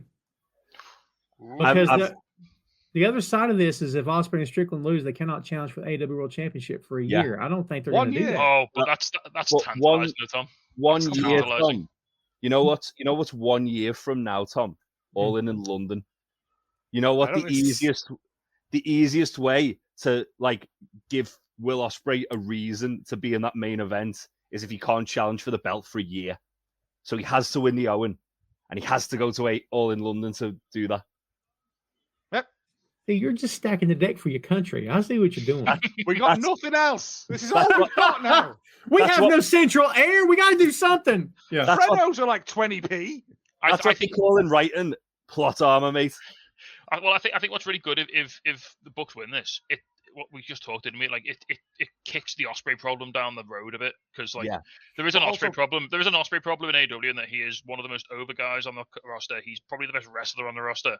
Like, how could you justify not having him as world champion And continually? and the flip side of that is Swerve didn't want that. Yes. Ospreay forced his hand.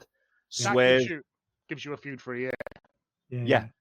that like literally, how's Swerve going to react if Hangman wins the world title and he can't take it off him? Yep. He's going to take it out on the guy who stops him from doing that. Exactly. I think Ospreay eats the pin. I be think honest. Ospreay hits the pin. I think Swerve's going to kill him. And I think Yeah. that the finals of the Owen next year are going to be Swerve and Ospreay. Because they're both like, well, we've not had the chance to do this for a year. I want to watch the show you're writing right now, Jay, because I like this a lot. I think that's where they're going. It just makes the Captivating most television. sense. We'll revisit this in a year. I've got a theory that I want to wait until we get to the main event, and I want to talk about something. Yeah, because you said you had a theory. We'll revisit this in a year and see if you're right. Chris Patton says, yeah, 1 year, Chris, though. but they're cleverer than Cody because they put a time limit on it. Yeah, Cody "Oh, said I to them, "That's the see, time, I you idiot." see. He had to leave.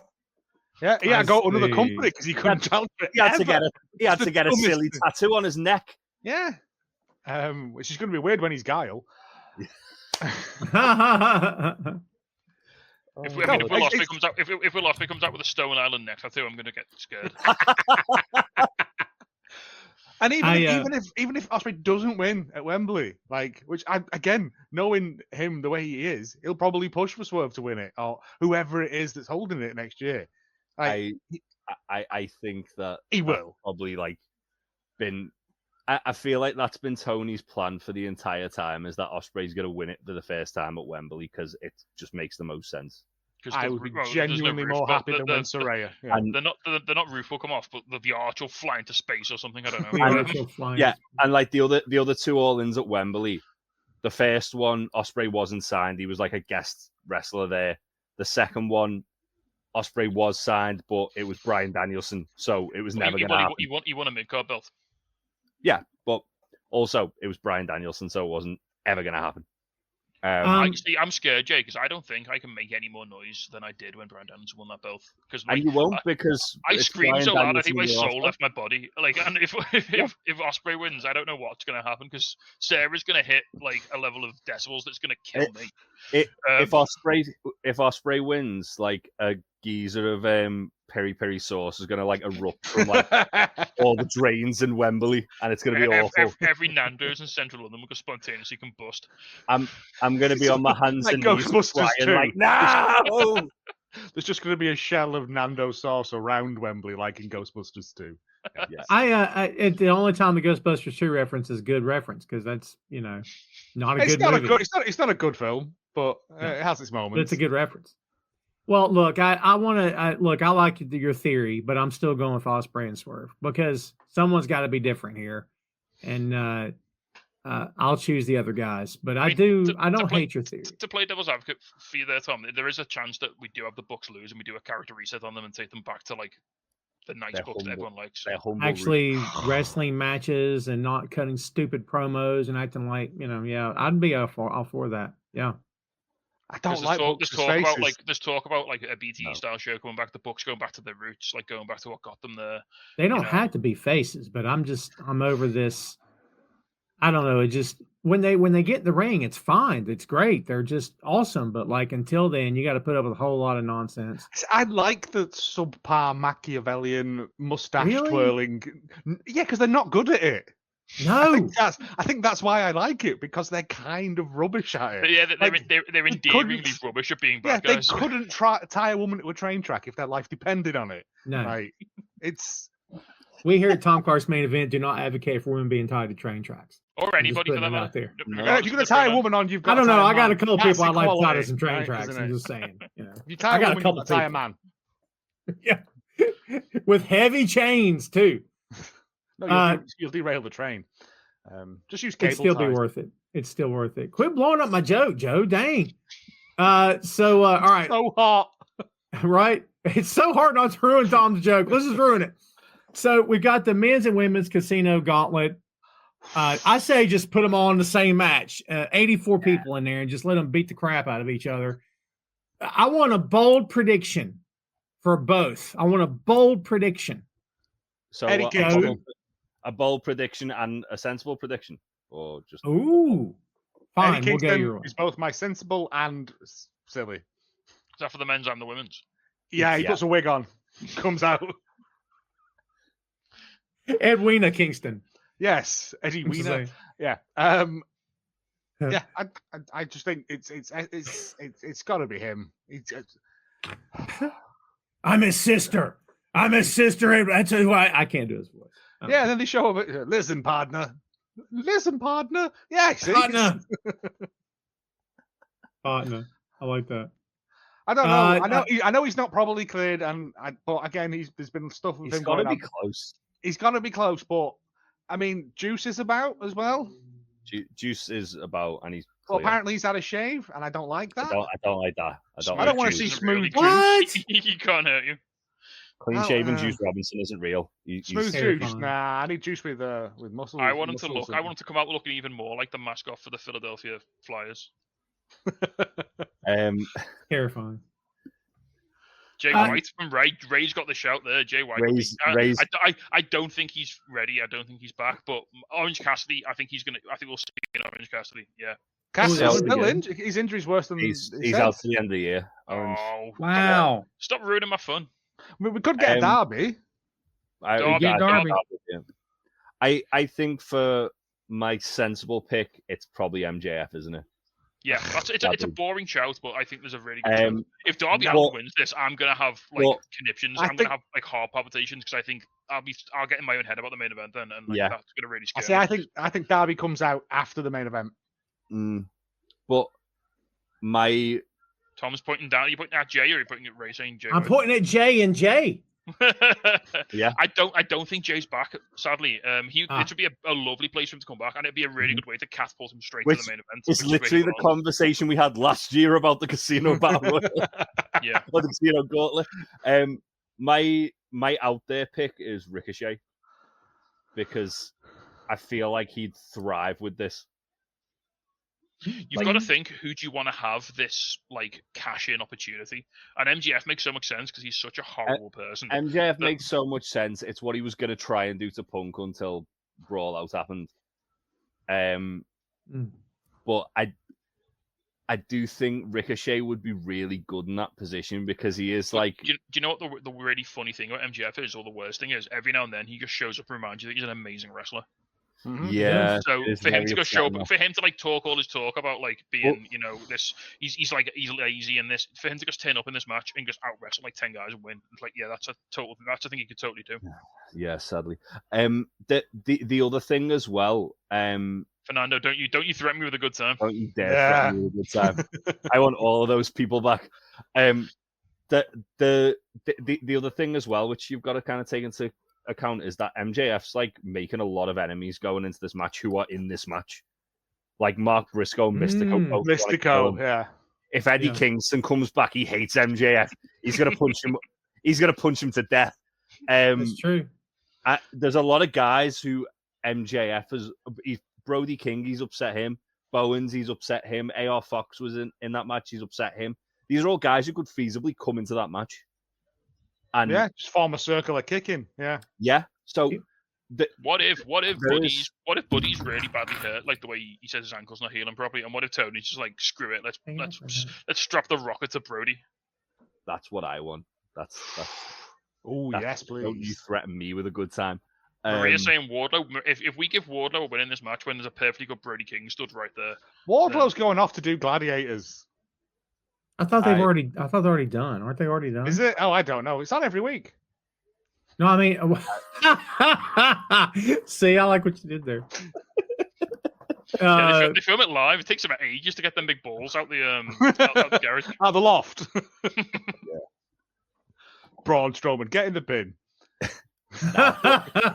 We don't need Braun Strowman in AEW, my friend. We do not need him there. Brody King's right there. Brody King would kill him. If they're gonna push any big guy in the company, it's got to be Brody King, right? Yeah. See, I love what Tacey did just now. It's that bit. I think Friends did it, and Big Bang Theory also did that spot where it's like, again, I'm right here. Like, I love that. Brody's like, excuse me, like, I can do everything, remember? The thing with Brody King at this point is he's stupidly over. Like, remember that tag match that it was him and Swerve, and he was like more over than Swerve. Yeah. Yes. And it was like, okay, like maybe give him a bit of a push.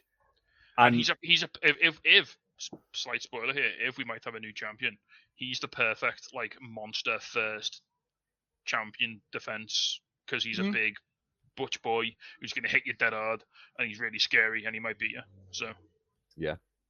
Isn't Bishop Dyer what Corbin's now? Isn't he in MLW? If he debuts, I will turn the show off. Yeah. He's signed to MLW, yeah. Although MJF, and I'm going to go to bed. So. And just single tear. I could sit on my phone all night. I don't know. Yeah, go on my phone. Yeah, I'm calling it. Mark Briscoe pops up MJF, and Brody uses Mystico as a bat to just knock him out of the park. Yeah. I will say, if Mark Briscoe hits a J driller on MJF, it's going to tear a hole in space and time, which will make me happy. But yeah, Brody King's what I won, but I think MJF, maybe Ricochet are the logical picks. Chris Patton says AEW fears big dudes. Boy, you're right, and so does WWE. How many years in a row did we talk about WWE didn't know how to book the big guys? Because eventually in WWE, the big guy ended up dancing. Remember? No matter who it was, the big guy eventually had a fun song to dance to. And I'm like, you're going to do this with every big guy you have now? Like, dude, what? At least they've just got Brody King doing a meme of like just like sleepering a guy over the top rope and dropping him. Did you hear the pop like when he went to do that to Kyle Fletcher on Collision last night? I was like, everyone was like, "Oh, get him!" It was like, yeah. I think I love there's him. an argument to say Brody King is legitimately one of the 5 most over guys in that company. I agree. Yeah. If I was making my own wrestling company, Brody King would be my world champion. Okay, head pick MJF, heart pick Brody King for the men's. Yeah, My I'm heart good pick, with that. my heart picks Brody or Mark Briscoe. My head's MJF or Ricochet. Eddie Kingston for both. Women's. It's his heel, and he's going to die on it. He already picked Eddie for the women's too. At least I'll be dead. I mean, I'm thinking Megan Bain. I thought Megan Bain because they've been pushing her. Because she can just stand there like dead imposingly with this title shot, then to like intimidate people, can't she? And that's really funny and cool. I don't, and my reasoning behind it is I think towards a heel wins the men one. I feel like it would make more sense for a face to win the women's one. So by that logic, I'm kind of leaning more towards Willow or Chris. Oh, Willow. Again, don't you threaten me with a good time. If somehow Willow and Eddie Kingston win these two, I will just tend to pure energy. I think they've done a lot to they've done a hell of a lot to build up Chris Statlander as being like even the better. favorite. Willow and Brody win them both, and then what's the one thing that links them? They've both performed Bad Romance, so they then do a little duet of Bad Romance. Well, I mean, I really want Willow and Brody to just have a match. That's the dream match. I mean, Mark Briscoe, Willow, Chris Patton, man, I'm down with that. I'd be down with that. I'd take a bit of that. Mark Briscoe promo we cut on Mox the other week was unreal. Mark Briscoe should have like a big singles title run in AEW. No, Mark Briscoe's never winning that belt, but he should. He should get the main event the pay per view for the world title. I don't mean necessarily mean the world title. I just mean a big run with a singles belt. Yeah, but imagine him like headline of Full Gear. Yeah, but Christian headlined Wrestle Dream with the TNT title. Yeah, but like, just have him in. He doesn't have to win it. Just let him have a big title match at a big pay per view. Just as a thank you for like all of his hard work and like the absolute workhorse he's been in this company. I mean, in a world where we can envision Eddie Kingston becoming world champion, if we still can, why not? Mark Briscoe. Why not Mark Briscoe? Why not Mark Briscoe?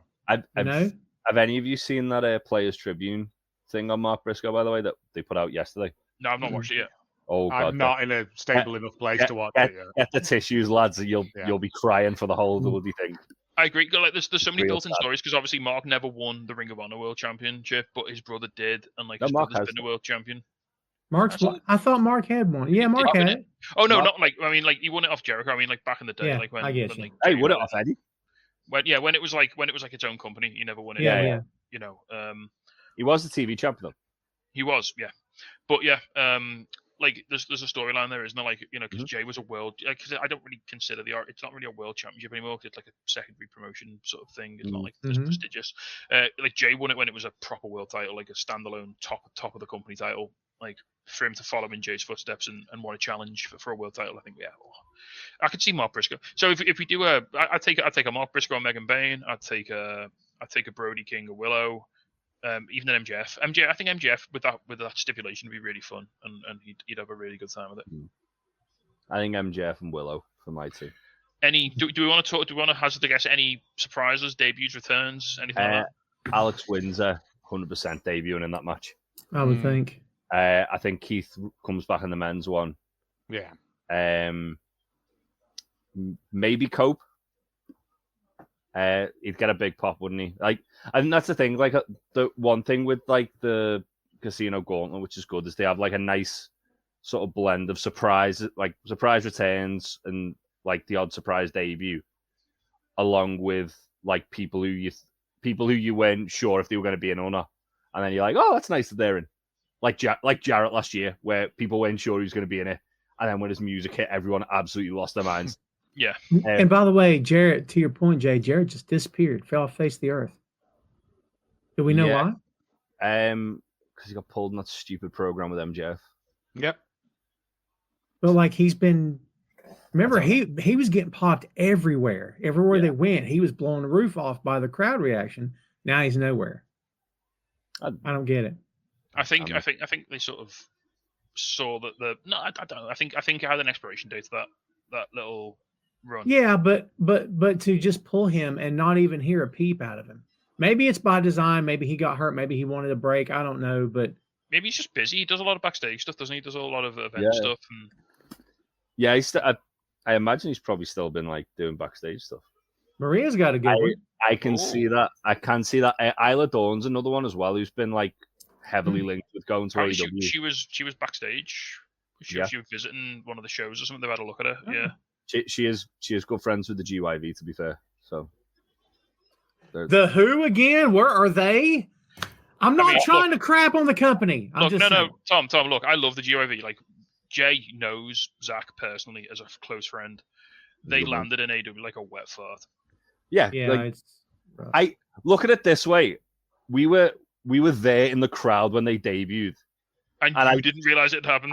I didn't even know they were in the ring. I turned to Bennett and was like, "This would be great if GYV debuted right now." And he just pointed the ring, went, "They have," and I was like, "Oh right, okay, yeah." So but like, they just didn't get over like at all. The thing with the GYV is they need them to be cutting promos, and they weren't getting any promo time. It was like they're both really good talkers. Just let them just rip the back out of someone and then win a match. They have to set. In order for you to eat, you have to have the plate set for you, and I don't think they set the plate for the team. I think it's just they put them on TV and say, "Oh, there you go," and like you got to do more than that. It's you know. I mean, it's weird they got them to change the finisher as well. It's been hard. It's been like lean pickings for the tag division for about a year now. So yeah. There's not. It's been scraps in that division. You know if you're what? not FTR or the Herd Syndicate, you don't get an awful lot going for you. You know what they could do with for the tag team division? A good old fashioned tournament. It's been a while. We haven't had a tournament for a long time. I am famished. Yeah. Couple of weeks. It's been like a minute. I am so hungry for a tournament right now, guys. Well, tournaments aplenty. Tournaments abound. You mentioned FTR. Let's get these two quick ones out of the way.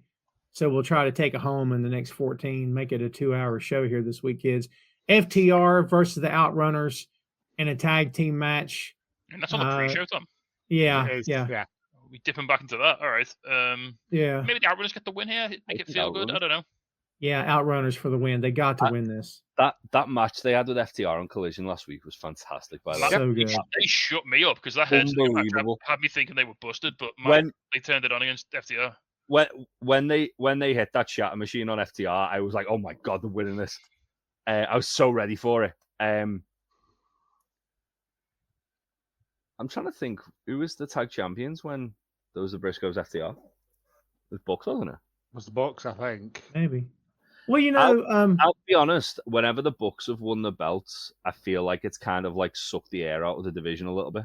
Yeah, I agree. Especially in the last time they did it as the founding, the proto founding fathers, like it's kind of what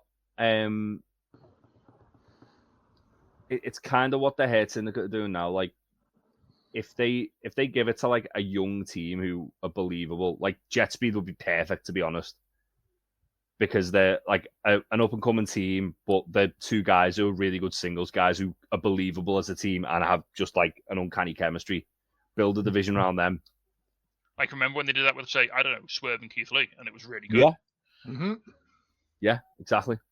The tag team division works best. The tag team division works best when it's a very fast-paced team. We've got it, and they're having really good matches on Dynamite week in, week out, defending the belts.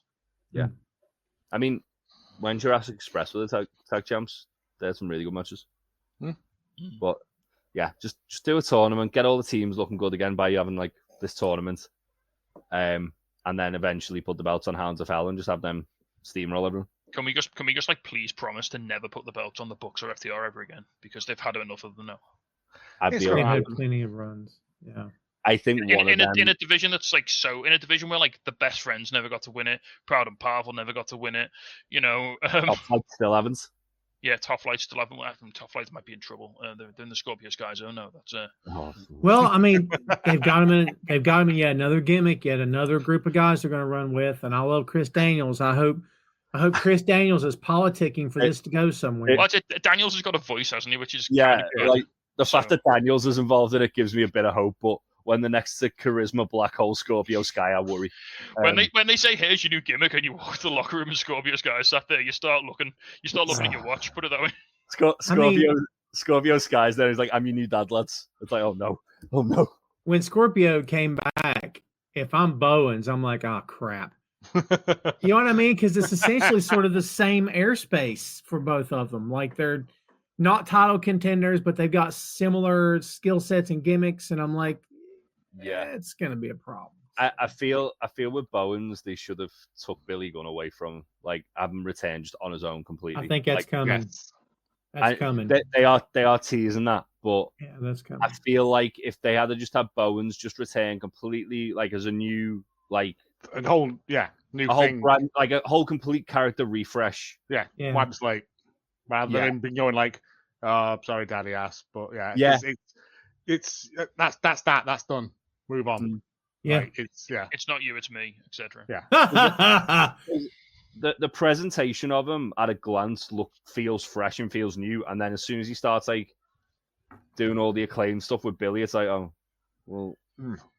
Yeah, why are we doing that? Why are we scissoring? They should have done was in the divorce. Caster got daddy ass. That's what should happen. It's like when the Shield broke up and Roman was wearing the Shield gear for about 3 years after. It was like, why are you still doing that? And using the music too, Yeah, it's like nothing's gonna feel fresh because you've still got all that there. But quit living in the past, Marge. Well, so we're all agreeing that Outrunners. I'm assuming. I want the Outrunners to win. Then we'll get a third, and I think FTR probably will, but I'd really like the Outrunners too. So the youngest men alive. They are the youngest men alive. They are. We also have Big Boom, AJ, and the Conglomeration, Hologram, Kyle O'Reilly, and Tomohiro Ishii with Big Justice and the Rizzler versus Don Callis family, Heshicero, Lance Archer, Rock Romero, and Trent Barrera with Don Callis. I'll just save my venting. I know the whole Boom thing and his little family. I get it. People love him. I don't get it. I don't understand why we're still giving airtime to these guys. It's what I don't care. It's fine. Very much with you on this. Look, I mean, you got once was funny, twice is like, all right. You got people. I know comedy is the rule of threes. Yes, you got people in the locker room that can't get booked. I don't understand what we're doing. Whatever. I mean, they get eyes on the show. Give AJ his due here. He promotes that crap out of he does companies and the shows to an audience that they probably can't reach without him. Yeah. I don't want to. People in shop mobility scooters. All I'm saying is it's a really good job they're closing the roof for the show because that means Rocky Romero's not going to get any rain in his face when he's looking at them lights. Oh, Rocky Romero's not long for this world, is he? In that match, he's getting power boomed. I'm also guessing the Rizzler comes out as a luchador because that's his he's whole He's going to come out as hologram, and it's going to be incredible. I hope he comes out dressed as Ishii. That's what I want. I mean, yes. Because Ishii looked so confused on that promo when they set this Ishii had no idea what was going on. Neither did Hechicero. He's like, have I got a concussion? Because what is happening here? It's a great bit. Ishii was 2 years ago. I would have been in the G1. What's going on? Again, it's one of those great 0 hour 8-men nonsense matches that just get you good and wound up ready for the main thing. Yeah, I think. And can I just counter your point, Tom? I know you said is he stealing a spot from talent that can't get booked on the card, but you could argue that the fact that he's here and this match is happening because he's here means 7 other guys are getting booked on this card. Yeah, I don't like your sensible logic, Big Tasty. I've had enough of that.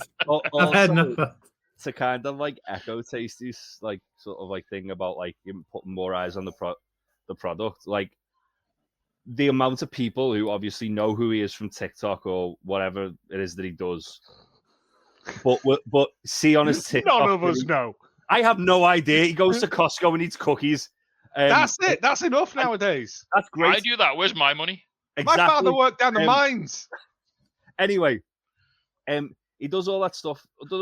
There's people who follow him. He's got a massive following. There's people who see that and go, "Oh, I'm intrigued by that. I'll see what he's doing." And it's on the free show on YouTube. It's on a free show on YouTube, and then they might go, "Actually, quite enjoyed that. I'll buy the show now." Who's this? Kyle O'Reilly guy? He's hilarious. Yeah. I love him. You know. Oh my God, hologram's amazing. I didn't know people could do that sort of thing. You know. And why is there a grumpy gargoyle wrestling? Yeah. Why is this statue come to life and is beating the hell out of a man with an eye patch? Like, what's going on? Am I playing like a Yakuza, like a pirate? What's happening? Is this Fortnite? Why is this weirdly tanned man trying to break his own neck? Like, what's happening? I mean, they usually as well, like after this match, they'll kind of like do the hype for the main event, won't they? Yeah. So they'll run the card down and they'll put the big promo video on, and then this is like, we know we got ours here now. I always enjoy the matches more than I thought I would. Yeah, they've been fun. I've enjoyed them, and this again, there's so much opportunity for murder. Yeah. Look, it's either this or it's one of the Paul brothers, and you've got to make your choice. I would counterpoint as well. I would much rather Big Boom AJ, who we still don't know what his job is, cookie enthusiast, or your lad from WWE with his drones. Right, I know which one I'd rather watch. Let's not put let's put some respect. This man is a wrestler. I know. I just don't know what he is. That's my only gripe with it is that I don't understand what he is, and that's my fault for being old.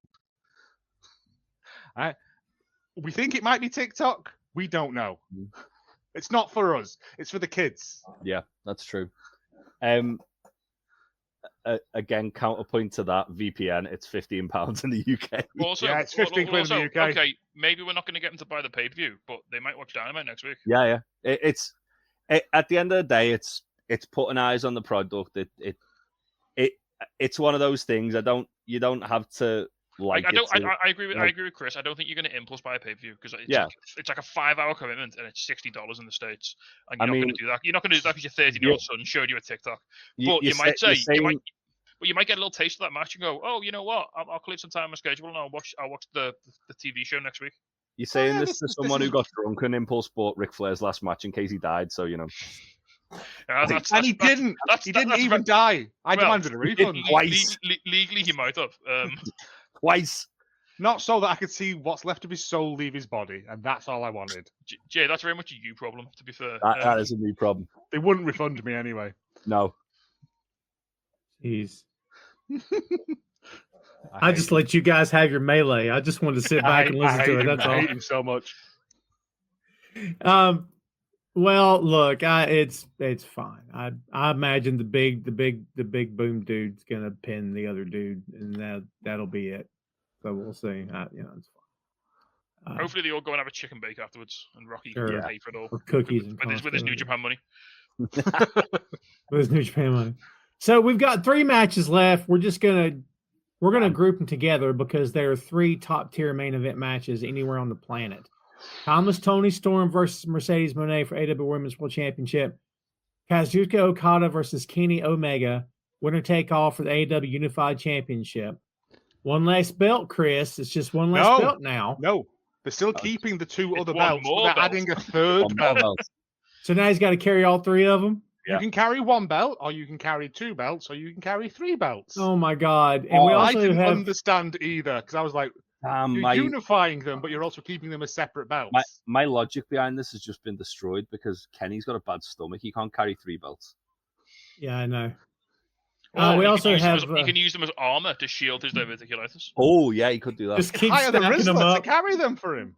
Who was it that sandwiched the belts around their waist and they kept going up? Zack Sabre Jr. That's it. No, who was it? So, Joe, are you pushing for the Rizzler as Kenny Omega's young boy? Yeah, why not? I don't know what the Rizzler is. I thought they were related. Get him in some lad who hangs about at Costco. What's going on at Costco? People are just going there. This is young boy. Does the Rizzler have parents? Or was he just hatched in a Costco and attached himself to this family? Move on from the Costco cookie bit. We're moving on because we also have Moxley. Right, I'm perplexed now. Moxley versus Hangman Page for the World Championship. There's your trio of main events, kids. If you had your way, which of these three main event this show? Don't worry about Texas and any of that crap. If it was your call, based on what you want to see the most, which one main events the show? Joe, there was a Boxing massive Hangman. yeah, there was a massive push, wasn't there, for Mercedes Tony the main event, and it was absolutely the right shout up until it became Moxie Hangman. Yeah. Mm. Again, they should have had Tony and Mariah main event, but they didn't. Like that ship sailed now, and yeah, it's John because it's just going to be carnage as well. It's going to destroy the ring. Yeah. Like nothing's going to be off limits in it, and I'm saying all this, and I have a feeling that it has to main event because there's no going back after it. Yeah, it feels almost like the Kenny Moxley match when it was like, here's the end of the show, and now it's time for some garbage wrestling. Let's have it, you know. Yeah, they're gonna tear the ring apart. They're gonna do loads of silly nonsense. It's gonna be great.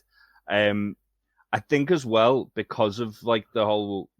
Because I mean, let's face it, we all assume that Hangman's winning, right? I don't know. I hope. Except for Joe because he's a bastard man, but all of us assume that Hangman's winning. But I did put Hangman in my predictions. I think that the big feel good moment at the end of these pay-per-views, like we spoke about it last year with All In and All Out, feel like night and day, where All In's like the big feel good moment, All Out's where like you've got Hangman trying to do actual murder on Swerve and like screaming at the end, like at the end of Apocalypse Now. I think that the big feel-good moment for the end of this pay-per-view is them opening the briefcase and giving Hangman the belt. And us seeing that belt for the first time in 9 months. Nope. They open it up, spring snakes. They open it up, it's just packs of mustard, and no one knows why. It's like, oh no! You brought the mustard suitcase. Then Moxley's just like... Just hitting them with a hammer. Moxley and Yuta just driving away like dastardly and Muttley cackling. Yeah, no, I feeling it is Hangman. I think it's going to be one of them. It's going to be one for the ages, I think. Yeah. And my theory is at the end as well is that Darby comes back, like helps Hangman up, gives him the belt, and then like there's just a moment of not letting go of it sort of thing, and we're setting up that because Swerve can't challenge for it due to what's happened previously in the evening. I think Darby's coming back, and I think they're going to immediately throw him into a program. I think the intrigue side of it as well is that obviously Swerve's got the chain. That's been kind of like the catalyst of this whole like Texas death thing the last couple of weeks. It's probably the same chain that Hangman choked Mox out with. It's probably the same chain that Swerve choked Hangman out with. It's very symbolic. Hangman left it with Swerve. Does Swerve bring it out and give it to Hangman to help him win? So I think, Tom, are you ready for this now? I've been Yes. teasing this all episode.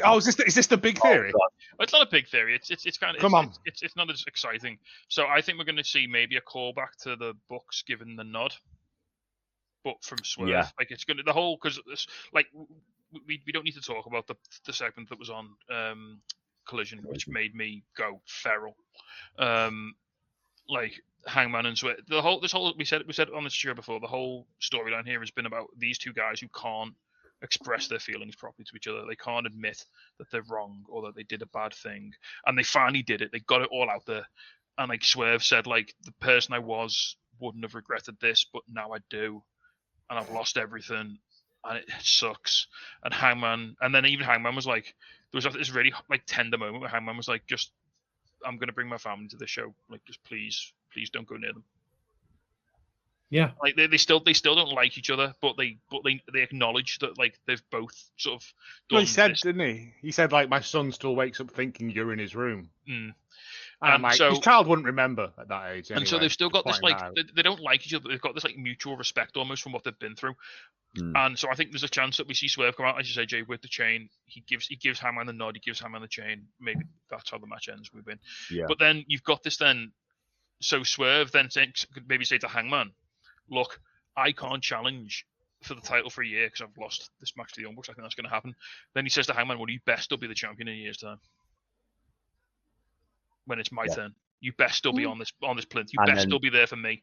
I'm coming for you. You best still be on this. You best not lose it. Don't make a fool out of me. Still be world champion when I can challenge again. That's And a let's do it. good shout, man. I like it. And then when Ospreay's celebrating, Swerve just gets that chain and just brains him with it. Oh yeah. Yeah. Ospreay's in so much danger. Ospreay's And gonna die. He does not realize it. I told Big He's Tasty before skipping we through a minefield. This point. I told Big Tasty before we started that I'm concerned because the camera stayed with swerving that chain a little bit too long. And I don't think anything's going to happen. I don't think he'll turn on Page. I think it was by design to put that feeling of doubt in your brain. Well, if that's true, then I fell for it. That's fine. Yeah. It does, well, I can't say I fell for it, but it made me wonder. It 'cause made me concerned too. Yeah, I told Tasty before we started, I'm like, a year ago, I trusted. Oh, okay. I trusted this company a year ago. I don't know that I trust them now with this. I think something weird and funky could happen. No. I think I'll make a bold prediction and say at the end of the show, we could all be going, what was that? I don't think it will, but I would also not be shocked. When Penta crashes his blimp into the arena. Yeah. I don't think Tony's stupid enough to put into Hangman- Swerve this. Hangman is a golden thread that has run throughout all of AEW, and they've always looked after him. There's never been that many missteps with Hangman, and this is something they've been building to for a very long time. I And like that. they can't not stick the landing on it. For me, They've Like- literally been building the whole Hangman and Mox as like the end of this since like Full Gear. When I'm they had happy that- to be when wrong. They had to stare down. So I think I'm happy to be wrong. I said if it hadn't been for that promo on Collision of them sitting down like grown adults and going, "Do you regret what you did?" Yeah, I kind of regret what I did as well. But It finally got through. They both sat down and went, we've both kind of made mistakes here. we both became the monsters each other's monsters, and there's no need for that. The chain bit, I was like, okay, but I think it's him going, I could go back to doing that, but also the enemy of my enemy. You know what I mean? It's I have such incredible high hopes for this, and I know that whatever happens, it's probably not going to live up to what I've imagined in my head, I think it's going to be huge. i.e. the Star Wars problem. But I genuinely think they as long as they do it right, they can't not win on this, which means Hangman has to win. I think Hangman goes over. I hope so. it's the easiest win that AEW are gonna get. And Moxley loves his big cinematic moments, doesn't he? Moxley Moxley lives for stuff like this, like dropping belts in big moments like this. This is like the CM Punk Rocky thing times a million. You know. Yeah. Again, Hangman pulls a blunderbuss and shoots Mox because and it's like Platoon. That's what. That's. Moxley's gonna look like he's been fed through a meat grinder by the end of this match. Oh yeah. And he's he hasn't bled a lot in the last 6-8 months. He's saving it got all. so much blood saved inside him, like Michael Ball. Yeah, just full of it from top to bottom. And if it does play out this way, I'd like to not see Mox on TV again till middle of August. He's got runes. And I love Mox, but I think it'd be time to take a break then, because why would you put him back on TV the very next week? I think when Mox does come back, he should feud with Eddie Kingston. And Eddie just being if Mox trying to be honest, even if Mox come back next week or in a couple of weeks, and Eddie's say Eddie's come back in the gauntlet, you can literally have Eddie being like, Mox, you literally sided with all my enemies, and you went after a guy that I found respecting, that you wanted me to find respecting in Brian, and I'm going to kill you. Yeah, you have Eddie just be like, Mox, I have to kill you to save your soul. Yeah. Basically. And Luffy says you're not invited to the Seder. Yeah. So we're all in agreement that absolutely, Hangman Adam Page. All right, we got two more. Then it's going to be Sunday by the time we're done here. We got two. It's fine. It's We got- such a good card, man. Like I know, my God. it's amazing what happens when you don't put a Chris Jericho match on a card. Don't, because he could come back in the gauntlet. My thing is, I want them during the gauntlets to cut to all the wrestlers in a big pen holding tickets like a deli counter. That's what I want to see. Look, you said the name's been said twice. Don't say it a third Don't say time. it right. We won't He's say not it third time. Beetlejuice. Are you sure? I don't know, Might actually. He be. does smell like the undead. At this point in his career, he could well be. It could well be. So, Okada, well, I don't want to just glaze by Tony and Mercedes, but we have talked about them here and there throughout this preview. Before we get to Okada and Omega, I think Tony Storm wins here. Maybe I'm wrong, but I think Mercedes could stand to lose a belt. She can't carry any more belts. I'm just saying. I think this is the Rizzler's Tony's. working for someone else now. He's Moxie's like, young boy now. he's Moxie's young boy now. We moved on. She'd have to get someone else to carry He's the got belt. a Minotaur that follows around. We moved on. I thought we had. I mean, I it's think crazy. this It's is crazy Tony's. because this is like the biggest women's wrestling match you could put on North American television. Yeah. Yep. And I think that Mercedes, when she loses, is going to be such a big moment that she shouldn't lose to Tony. Tony doesn't need her. But it makes Tony like even more so. It puts her on like platinum diamond status if she does. The fact that Tony's Mercedes already has been- there. I don't think she is. She's not on that Mercedes level. I think Tony winning puts her on that Mercedes Okay. level. Yeah, the fact that Mercedes has been so arrogant about it all, I think she's that's overlooking it. that's the undoing of it. Is that she's underestimating. Okay. I mean, Just either way, it's a win-win, isn't it? It's going to be a brilliant match. Either Mercedes gets another belt and we get this Mercedes belt collector thing going on further, and then when someone does beat Mercedes for that belt, it feels huge. It all.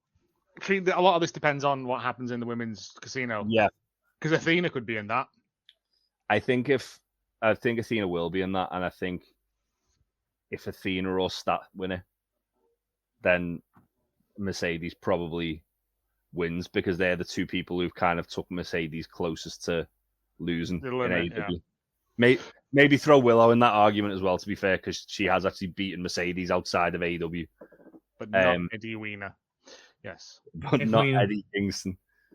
Eddie Wiener Kingston. Not Eddie Kingston. Go to work on it. As you said, Jay, this match is going to be absolutely fantastic. I was saying to you earlier, Ben, like the chemistry that these two have just on the mic, you don't see that very often. It doesn't come around often. Like, speaking of old war films, can we shout out Tony's promo from the other day? There's only two things from Texas, and I'm at least one of them. Yes. So good. Oh my God. But yeah, no, I want to see Tony come down in like a big martini glass. Like I just present them as the absolute champions that they both are, and let them give them time because it's the only women's match on the card, and let them knock hell out of each other. I think, like because these three matches are kind of like being presented as the three like main events. I think one opens the show, one's like in the middle of the show, and one's they'll be bookends. They'll chapter them. Yeah. I think this should open it, not in a way that's like, oh yeah, it's just a women's match, have it open. In a way that follow that. Yeah, what better like announce it on Zero. I'll be like, look, this is the first match. You want to see this? Like, it's coming up right now. The way they did on Double or Nothing, where they had the opening match was the women's own final and the closing was the men's. Yes. Do it like that. Like the women's world title open the show, the men's world title close the show. We're going to let these both breathe. We're going to give them plenty of time. These are the two biggest matches on the card, so we want to keep them as far away from each other as possible. Like magnets, yeah. Yeah, exactly. No, but yeah. And give it time. And like I said, I don't want no shenanigans, no monkey shines, none of that. I just want them to just have a tremendous wrestling match. Yeah. Like, because they're both more than capable of putting on an absolute banger of a match. And you know what that means? Within 24 hours, we'll probably know who wins this match. Probably it will, yeah. We will by now, yeah. If it's going on early. We'll just be getting Hangman Mox coming out, I reckon, at this point. You think the match is going to go 3 hours? I reckon we'll have the card or no mega starting. This show's going. Well, no, not this show. This show might good, but this show's going 5 hours, right? It's all in. Probably, yeah. It's a smaller card than normal. Yeah, but they've got 2 casino gauntlets, which are usually about 40 minutes each. They could be short. They could put a tricky trickster and in there. I think Tony. I'll be happy if I get my head down before 2 o'clock in the morning. Put it that way. Yeah, I think Tony and Mercedes is probably going to go close to half an hour. Probably the same with Hangman and Mox, and I think Okada and Omega might go close to an hour. Because hell, say what you want about Mercedes, she has been pushing out those women's. She's been pushing those women's matches. She's been taking 26, 28-minute women's matches. She's been showing out for this division. Yeah, and like Tony Storm, like from the other side of things as well, has been doing exactly the same. Like these 2 women are like the cornerstone of that division. They're, like you look at obviously like the way they said about the 4 pillars of AEW. Like if you were to pick like 4 pillars of like people who are vital to the company now, Mercedes and Tony are like 2 of them. Yeah, straight off the bat. For sure. But yeah, I'm leaning more towards Mercedes because I think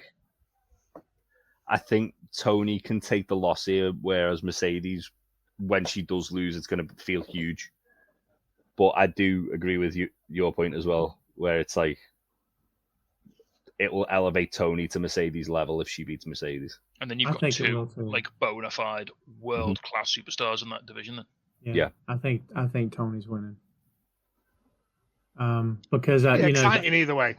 I think they fumbled with Athena. I had hopes for Athena and Mercedes. I have no hopes for those 2 now because I think it was fumbled.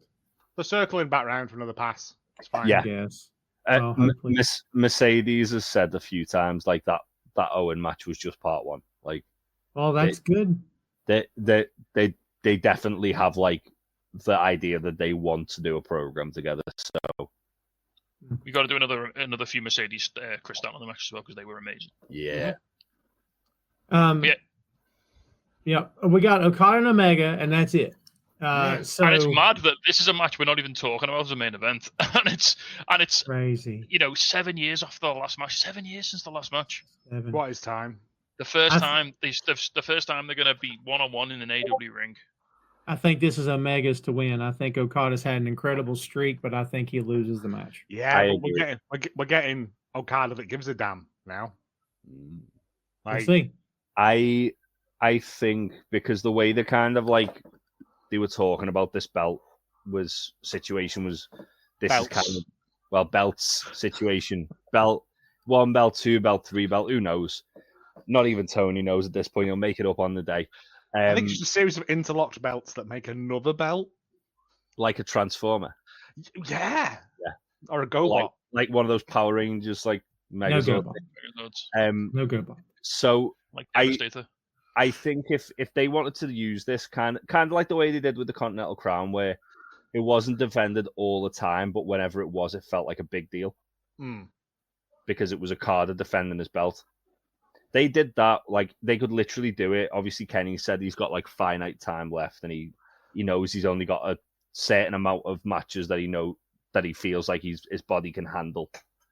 If you have Kenny win this, and then he doesn't have to wrestle on TV all the time. He wrestles literally just pay-per-views.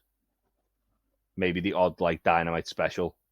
It feels like a huge deal. It feels like a big belt, like almost like a prize fight. It's one of them, and when he put that statement out saying, "I've only got X amount of matches left in me," I can feel that now.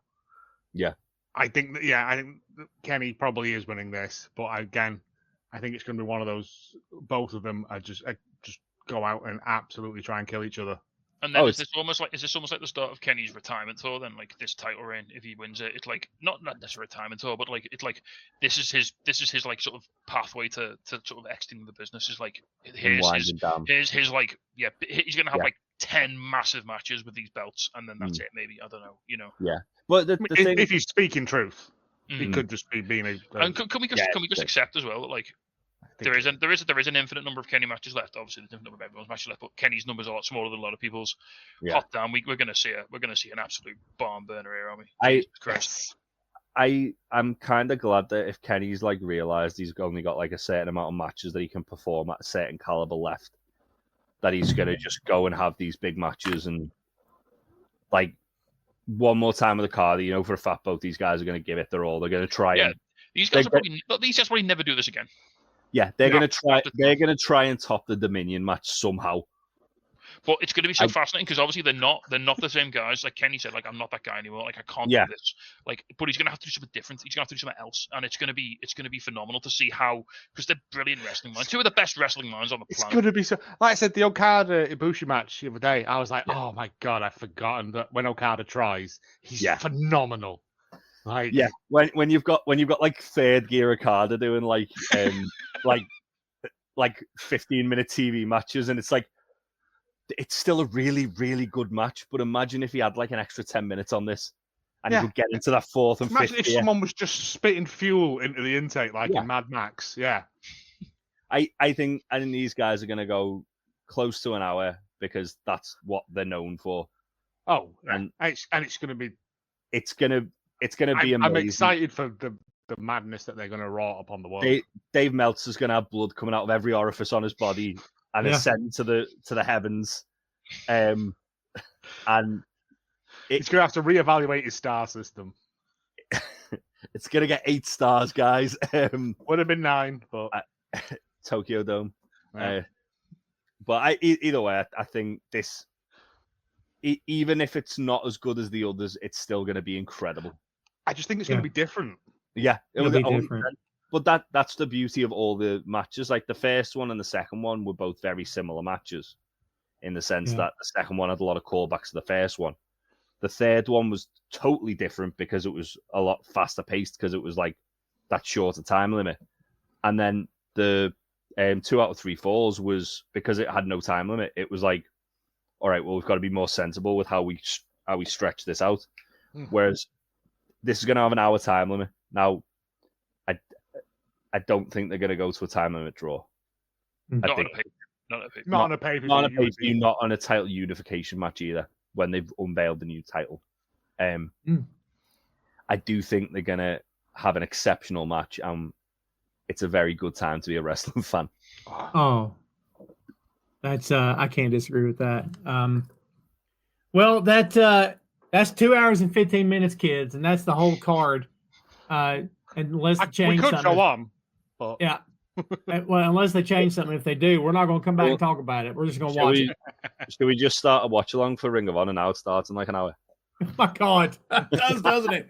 If I don't get home, I might not be watching anything. Oh, they have just actually announced the match for Supercard of Honor. Stop it! Are you messing with me? No, Hechicero versus Michael Oku, which will absolutely slap. Nice. I'm down with that. Yeah. Wow. Yeah. All right. Well, kids, we're not opening the floor today. We went a long time, but this is a great show, and you may see the 4 of us on screen again at some point. Bear with us. Shocker. We haven't revealed it yet. You had that so locked, didn't you, Jay? So long. Don't worry about it. Oh, Ray's got us questioning already. Holy crap, Ray! Were you here the whole time? I thought Ray had split on us. It's like, these guys need to shut up talking about this show. I'm ready. Ray's like, enough of this wrestling crap. Digital Underground or Nice and Smooth, and Part 2, Public Enemy or Wu-Tang. And if Adam Cole invited you to the Oscars and you could sit at any table with any actor or actress, who would you sit with? And if you said you could bring a friend, could I please come? And later wanted to get a dinner, which included a tasty steak, yummy fries, and a cold glass of water. Could I please join as well? Can I make the steak a sloppy steak with the water? Yeah. Sure. You got to slop them up. Because they say that you can't do that, but they can't stop you ordering a steak and a glass of water. No. Joe, you're so close to having your hair slicked back now as well. That isn't slick, that's pushback. Yeah. You absolute piece of... Yeah. Can't do I'll go with Public Enemy and Wu-Tang because it's my show and I can do that. And yes to the thing.